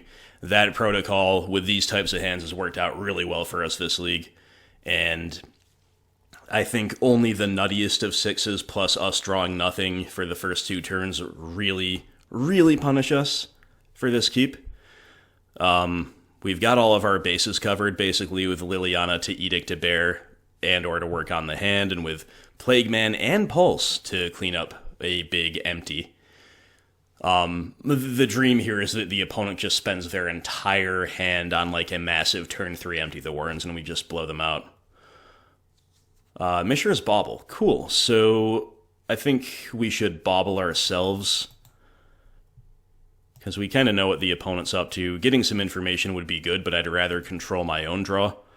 Hissing Quagmire, I think we're supposed to shuffle that away. I think 3 lands is sufficient here.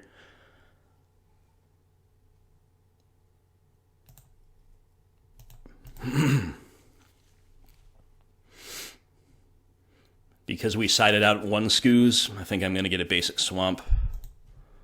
Just get the Spellbomb down. I do confess to wishing it was an Inquisition of Kozilek, but another Liliana, not really what we need, is it? Alright. No cost reducer, 1-time OP. Yes, they're going to main phase opt. That is beautiful. That's a beautiful thing. They've gone top with all the cantrips, so they're finding cards they need, but we're just not going to lose turn 3, and that's all I really care about. I guess we still could, actually. I guess we still could, but they don't have a bear yet, so it's not that likely. Blooming Marsh, huh? Well, we can't really seem to draw any early action, which was the only weakness of our hand.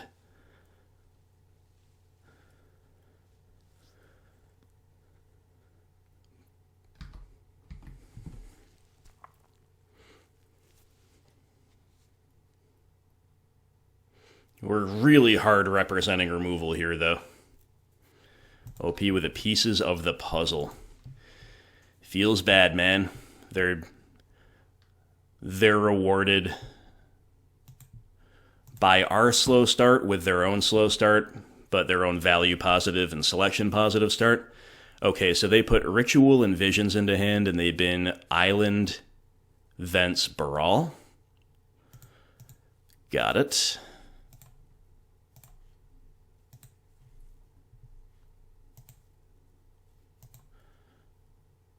Now we draw Inquisition. Ooh, the timing is so rough, because we just want to play Liliana, but okay, Bauble, huh. How interesting, how interesting.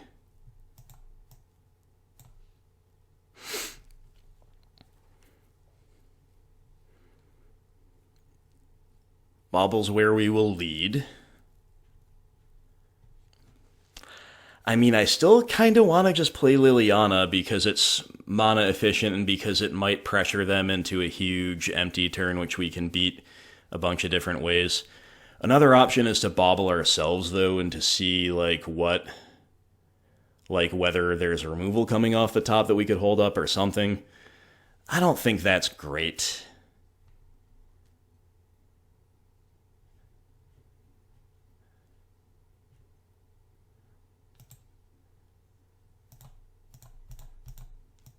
I think we're just going to play Lily and tick up to lose the other one.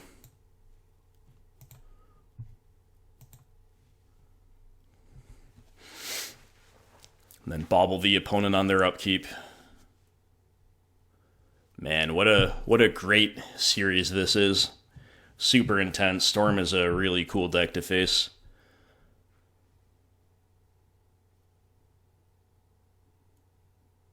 Okay, down goes the visions that we knew about. That's a little scary, right? Because it's a signal that they're done sculpting and they can go off this turn. But again, as long as it ends in a empty the Warrens, we'll beat it. Opponent nearly skipped past their turn. And we know that Lightning Bolt's coming off the top. So here comes a Ritual into a Monomorphose.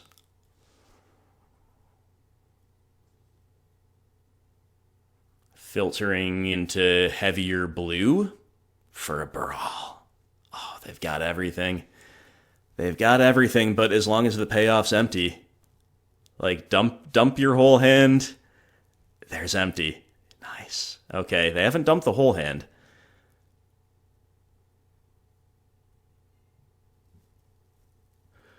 And we even get to lead on Inquisition to like clear the way in case of remand. Nice.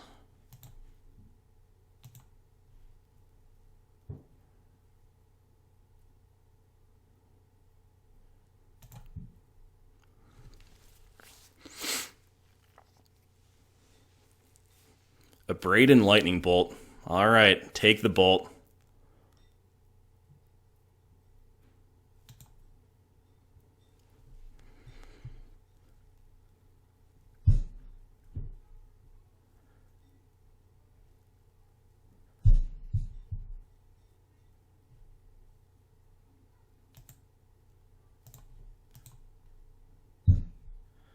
That way they can't blow out our target here.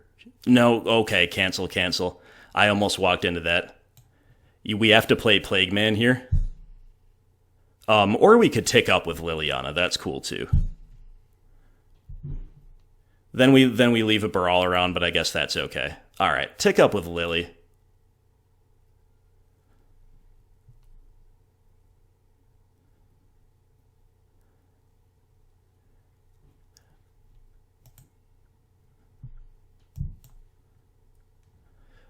Just going to play the Plague Man now. Get the clock going.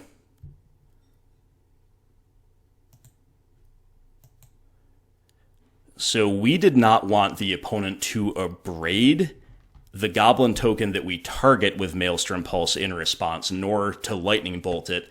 That's why we had to sequence very carefully there, and I almost overlooked it. And that's the concession. Let's go. Rock. I can't say cruising through the league anymore. We cruised through the first 2 rounds. The last 2 were nail biters. Oh man, when the rock lines up, the rock lines up. There's nothing better in Modern. That I'll take that one to the grave. This is my favorite deck when it's not getting when it all comes together, as I say. So shout out to the opponent here, Artyom76.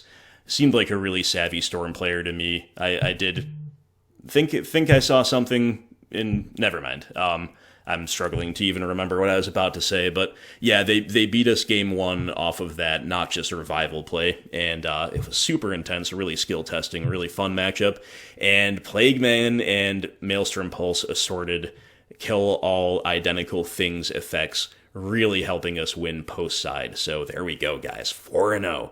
4-0 with good old Rock. Let's play that 5th and final round. Okay, we're back on the draw where we've been most of the league here in round 5, game 1. It's a risky one-lander, but I'm kind of inclined to keep it on the draw. It's really hard to pass up double Inquisition in the dark. I am going to keep. The fail rate is there, but the success rate is very high. I hate mulling in the blind on classic Rock. So, let us hope that we find the second land virtually right away, and that our 1-mana spells really carry the day until we can curve into Liliana and or Lurrus. Opponent going Dark Slick Shores, sleight of hand, looks like, well, we'll find out, I guess, shortly. Dark Slick Shores makes me think Ad Nauseam. And it is Ad Nauseam. They did keep a one-lander. They did not find a land off of Sleight of Hand, so I think we're supposed to take Serum Visions and hope that we get out of the one land keep before they do. Wow. Both players keeping one-landers. Opponent trying to pay cost maybe for Pentad Prism, and they're going to with a Simian Spirit Guide. Oh, let's draw a land for Abrupt Decay. No, but it's an Inquisition, which is still okay, for sure. You know, triple discard. If we can't find lands, we might as well find more discard. Obvious take of Angel's Grace here, breaking up the combo and the functionality of their deck. They're making land drops. Temple of Deceit, a pretty good find for them, admittedly. We now do have a second land, thankfully. We're probably just supposed to decay the Pentad Prism here. I think I'm going to. They topped in the knowledge that they would have this mana to work with. So even though like playing Bob is good, very good, some might say, I think I'm opting for this line. I think this really rewards us if we draw a third land and go on the Liliana plan. Opponent going to fire off a Spoils in a response, naming Thoughtseize Oracle just to cantrip, basically, because they knew it was on the top. Okay, we're not rewarded, so it's going to be Bob time rather than discard their relatively redundant hand. Opponent... Ooh, okay, they go for Phyrexian Unlife. Yeah, I mean, I get it. If they... I almost thought for a second that I punted but they didn't have the 4 lands in hand to Spoils into Angel's Grace and then have Grace Oracle Spoils for the kill. Gave me a little bit of a heart attack, though. Sadly, Bob cannot find a third land for us. Really unlucky here. So we just have 3 Lurruses in hand. That's rough. At least we have another Inquisition to cast, but opponent buying themselves all kinds of time here. We're going to take Spoils, and we can at least push Thassa's Oracle if they decide to play it out.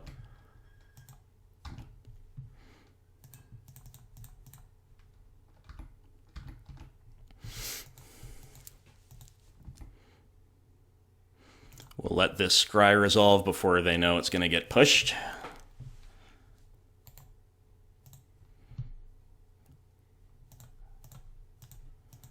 Actually, maybe we could have pushed in response to make the scry worse. Whatever. Third land has been found. It's Liliana time, right? That's what we've got to do? Yeah, we'll get that card out of their hand, whatever it is.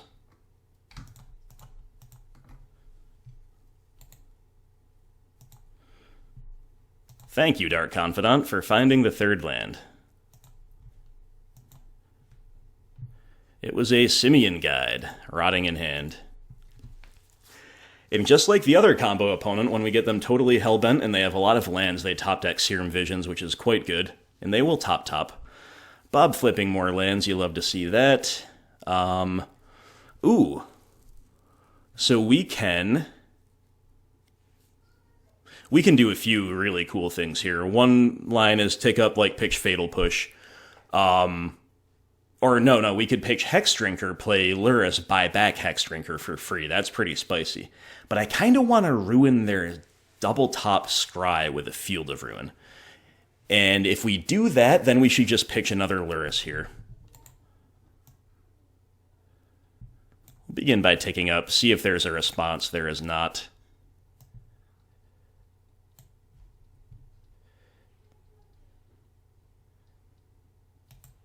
Yep, I'm going to ruin their double scry, and they also exiled the plains, so I'm going to take them off white. Feels really good.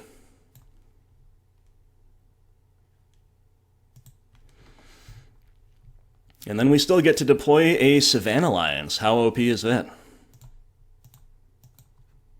Oh, they're on a double plains build? Okay, never mind. I guess I didn't take them off white, but we could still tax their basics more with other effects, and we also did ruin the scry. And that will be the concession. All right, guys, feels good, but Whereas most of our matchups, I think we've improved more relative to the opponent post side. I think Ad Nauseam improves more relative to us post side, but at the same time, we do get better, and we do know what we're against, right? So there's not much that we have to do here at all. Collective Brutality is good, but a lot of their best draws are leyline draws, and Brutality is totally dead against that. I don't think there's anything else we're supposed to play. They barely play. They probably play a basic island, and that's the only island they play. Veil of Summer can beat Pact of Negation, but I expect that Pact of Negation would be sided out against us mostly. Ashiok, Graveyard Hate in general doesn't do anything. Plague Engineer, Last Hope. Lithoform Blight, I don't think any of these cards do anything, but like Blight and Veil have text because they cantrip. And for that alone, like if we're cutting all pushes, maybe we start exploring those. Scavenging Ooze is pretty bad. At this rate, the Brutalities are slam dunks. Everything else looks fine. You could trim a Lurrus here too very easily, like we have in a lot of the more linear matchups. So only 2 of these cards remain. There's every chance it should just be the threats, because we can attack with a ham sandwich and win if we're disrupting enough. No, I'm sorry, I miscalculated. The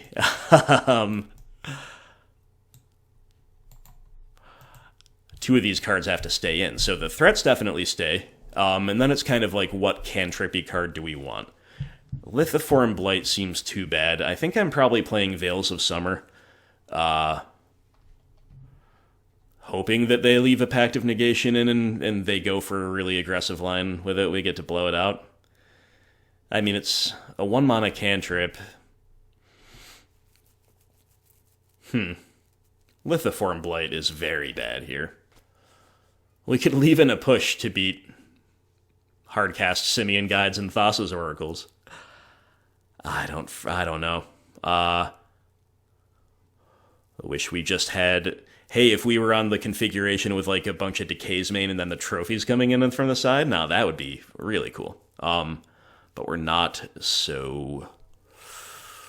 Do we play Veil of Summer, or do we just play like a push and... I can't bring myself to play Veil of Summer. I don't think it's correct. So I'm going to play a single Fatal Push and a single Nihil Spellbomb to hopefully just cantrip while growing the Goyf. That is a possibility. But it is another thing to loop with Lurrus if the game gets really grindy. Opponent keeping 7. Our 7 is pretty weak. Is it? I don't know. I think it's actually okay. I think it's an okay one on the draw. We do have a little bit of everything. We've got threats, we've got an answer to the board, we've got an answer to the hand, and we've got a Liliana. It's just like all of these things are worse versions than the optimal version of them. Like, Trophy should really be Decay, unless we need to beat a Leyline. Brutality should really be Inquisition or Thoughtseize, and this Liliana should be the 3-mana Liliana. We at least have some premier threats. I think I'll keep. I kind of knew they had a Leyline hand based on the Snap Keep, so, like, mulling deep for, like, a really good 6, it's a double Leyline hand. Alright. You know, there's every chance that we trophy a key combo piece on the board and we just win with beats. But it's too bad they didn't, like, mulligan to 5 and then do double Leyline. Then I'd actually be confident in that. Anyway, we could scry, but now we have to deploy a Hexdrinker this turn.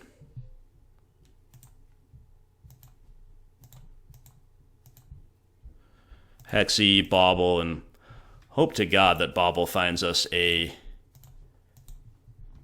second land ASAP and that the opponent doesn't have a nut draw that they can hide behind those ley lands with.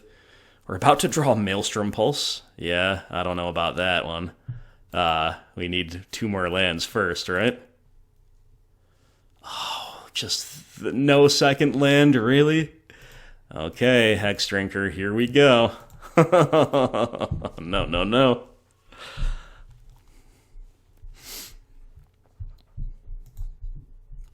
Opponent with no third land, but they do have a Lotus Bloom. Hey, we have a second land.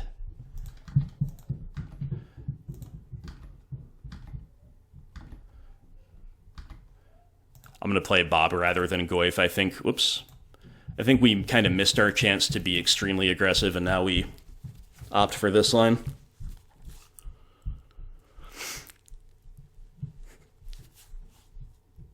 Opponent with a Pentad Prism, so they've got all the mana.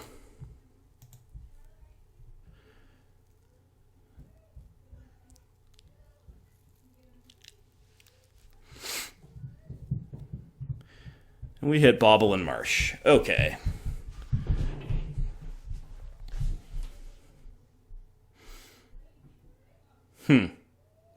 So there is nothing we can really do about the Ad Nauseam combo unless we want to spend the turn pulsing the Pentad Prism. And even then, if they have Ad Nauseam and Angel's Grace rolled up, then we're dead to a Simian Guide or to a land that's untapped. And our trophy's kind of bad because we, 1-for-1 to mana piece instead of, and then we'll ramp them later with a trophy.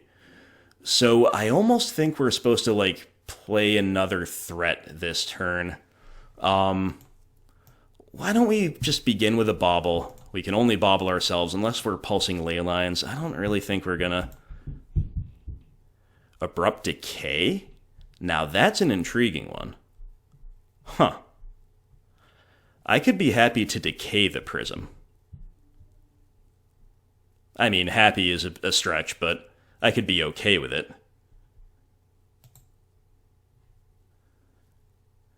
Maybe we'll do that.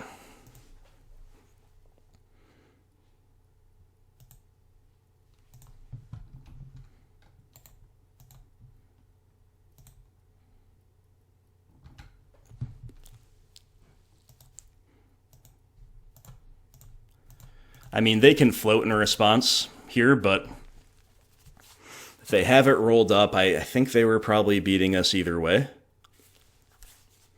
Yeah, they have it rolled up. Okay, so there's really nothing we could do here. Except, again, maybe main phase Pulse. Well, we'll make him do it, and we'll... I wonder if... I don't think we should have main phased the Pulse, to be honest. But maybe just playing a threat there was statistically better. Let's see how they've sideboarded. Veil of Summer is in the mix. Leyline, obviously, as we know. I expect not much else, and we're not really seeing anything else.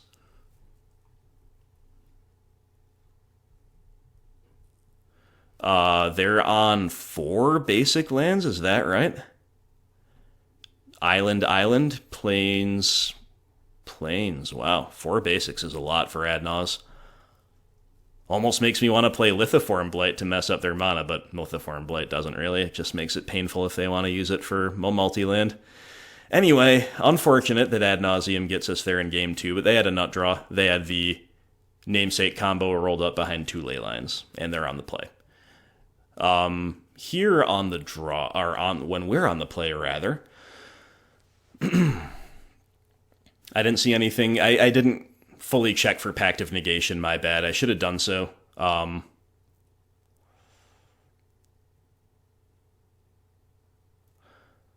Maybe we just play this choke instead of a Fatal Push, and plan probably not to use it, but they do play basic islands.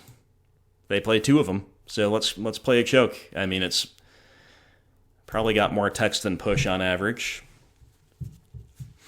And we can +1 putting an enchantment in the yard to grow the Goyf, maybe. Alright, guys, let's do it. Show us the best 7 of all time. The best Rock 7 of all time for the purposes of beating Ad Nauseam. Come on. We have the choke, so automatically we don't have the best 7 of all time. But it's Thoughtseize into Goyf into choke, and it has 2 baubles and 2 lands. It is a snap keep. We gotta hope the opponent doesn't nut draw us here with another amazing Leyline 7. They mulligan to 6. That is a good start. They mulligan to 5. That is a even better outcome. But they do have Leyline when it's all said and done. So that is rough.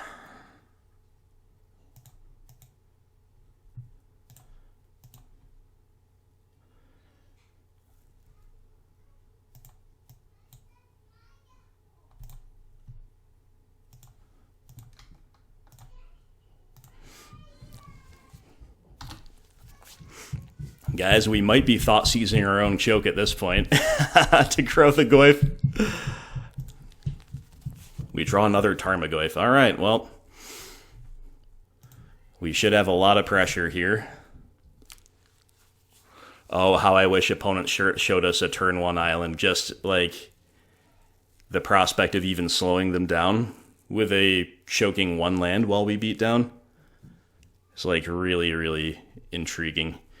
Okay, here's a Scavenging Ooze. Not very good. So, yeah.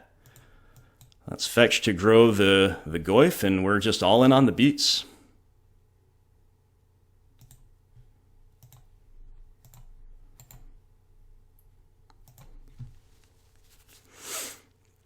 But opponent had a turn 1 Bloom. They went 1 top 1 bot with their turn 1 Serum Visions, and now the Temple of Deceit will go to the bottom. Still no chokeable lands, so... You know what I think I'm going to do is grow the Goyfs with Thoughtseize the Choke as my line. It's going to reveal our hand, but growing the Goyf by 1 means that we've got a 3-turn clock, because we'll put them to 16, and then we'll play another Goyf. Then the Goyfs will put them to 8, and then to 0. So I was going to say, you ready for this in chat, but let's not. But let's not. Is that really what we've come to? I think it is.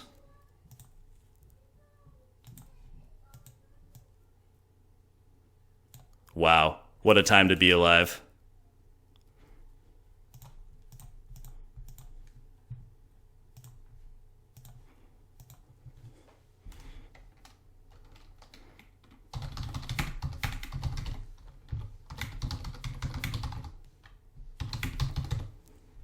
I say in the chat things I didn't foresee doing, LOL, but that's not really true. We did kind of foresee this. Opponent with a Phyrexian Unlife. Us with another Tarmogoyf. Okay, if you say so. I think we're just playing all the dummies here.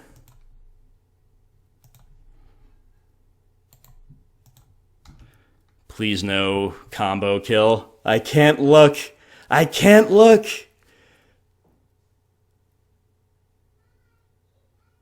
They have it. Well, they have it. We get denied the 5-0 by some ad nauseam nut draws. Such a fine matchup for us. I would say quite favored, but yeah, they had the combo all rolled up after a Mull to 5. We here just like finding our one-of card with almost no text and then drawing mono threats when we already had more than an ample threats to close out the game. We just needed disruption. Our only form of disruption was shut off by Leyline of Sanctity. It's really, really unlucky, but that is what it is. What a great league anyway. 4-1, you love to see it. Well done to the ad nauseam player. Hopefully that was a 5-0 for them. Otherwise, I wish we got paired against somebody else, I guess. But that was definitely an intense league, and we just showed yet again that Rock is eminently capable of 5-0s, because I'd face ad nauseam all day, every day. I think that's, as I say, a very solidly favored matchup for us. I think our keep was totally fine too. The one Thoughtseize into Goyf is the classic 1-2 punch, and again, even if they have the ley line, it's like, you gotta make him have it. You just gotta make him have it. If our choke had been any other, like, non-creature spell, I guess besides discard, so maybe it's not all that evident that our choke, if it was just a different card, would have won it, because, you know, there's a lot of relatively underwhelming stuff. There's obviously a lot more threats. I don't know if a turn 3 Liliana would have been fast enough to pressure them. I guess it would have, given their deep mulligan. So, yeah, there are so many paths to victory there because they mulled to 5, but they had a strong 5. Leyline, early sculpting, turn 1 Lotus Bloom, and turn 4 combo. It doesn't happen all that often with Ad Nauseam on a mull to 5. And yeah, we failed to kind of plug the gaps adequately. So definitely a rough way to lose. I felt very favored going into the post-side games. We only had to win one of them. I think we're like 80-20 to come out there. I don't think I did anything wrong, but as always, I could be missing something. In any case, let's not dwell on the very narrow, unlikely loss at the end of the Great League, because we had great variance, we ran really well. And like I said, we just showed here that the Rock can very easily still 5-0 these days, because that was a classic 5-0 run. We just didn't get the break we needed at the very end. But my money's on Rock there every time, if it's a fresh match. So in any case, that was an incredible league, if you ask me. I had so much fun playing it. We were against some really cool modern decks. We weren't against the BS piles. We were not against anything else, especially unpleasant to play against. I love playing against spell-based combo. It's unlikely, again, I think that we lost that game 3, but overall, Ad Nauseam's a really fun deck to face when you're on Rock. Ditto Storm, and we saw those. We saw Burn. We crushed Amulet Titan, which is not a good matchup, but feels really good to have gotten there. And what the heck did we play against in round 2? Something that we 2-0'd pretty cleanly. It kind of escapes me right now. But anyway, guys, that was our 4-1. About as close to a 5-0 as you can get without actually getting it. I don't play enough to, grind. I play, 1 league a week right now. So it does hurt me a little bit when we have a 5-0 right there for the taking, and MTGO just says, nah, not today. But as far as grinding goes, my results have been awesome since Zendikar Rising dropped. It has been only positive leagues, every single league. 3-2 or 4-1. I think at this point we probably have more 4-1s. So the results are great with the wide world of black-based mid-range, and like I said, the more things change, the more they stay the same. Everybody's playing Rakdos Shadow now, That Guy Ill, all this other stuff, Jund, you name it, but good old Rock can still hang, and it can still more than hang, it can still really put people to the sword. Aha, I remember who we played in round 2, it was Crabvine. Crabvine, definitely an example of a deck where Rock is the premier way to beat it, from at least the BGX mid-range family, because we are leveraging Skoos better than any of the others, and Skoos just straight up soloed them both games. So anyway, this was a great league. Kingstedt, my friend, I hope you are happy with this. Big shout out to you guys. Remember to check out Kingstedt's band. Psychedelic rock from Sweden, Snowy Dunes. I will link some great stuff by them in the description below. Please do check them out, give them your support, and keep an eye out for their forthcoming new album. Otherwise, I just want to say thank you for watching. Thanks to Kingstedt, again, for your support, and also for providing us with a really nice list. Although, if we had the trophies in the sideboard instead of Lithoform Blight, and maybe one Decay main instead of one trophy. To be fair, I don't think it would have changed the outcome of those games, but it would have made our configurations a lot better against some of the combo decks that we faced. Specifically, you're awarded for bringing Blight when Tron is huge in the meta. We didn't run into Tron today, we ran instead into spell-based combo decks and small creatures decks, but the spell-based combo decks that were also deploying permanents. So we could have been rewarded even more than we were with that configuration I mentioned at the beginning of the video. Other than that, I absolutely love the list. The only other question mark for me is Liliana Waker of the Dead. I do regret that we never cast her. That is really annoying. It's really unfortunate. Obviously, this is the big piece of spice. We didn't even see her, I don't think. I think maybe we saw her in an opening hand that we shipped, something like that. So Liliana, we'll need to play her again some other time, I guess. Maybe in some matches she could have helped shut the door, but it doesn't really seem like it, honestly. It seems like we were kind of racing the opponents for the most part, and the difference between T3 and T4 for that +1 symmetrical discard effect is monumental. That is arguably the main reason why I said I don't think she will fit into optimized rock lists over alternatives. So again, another thing where if we'd found her, I don't think she changes the outcomes of the games that we did lose. In any case, my friends, that will do it. What a strong display from Rock. The great results keep coming in on the channel.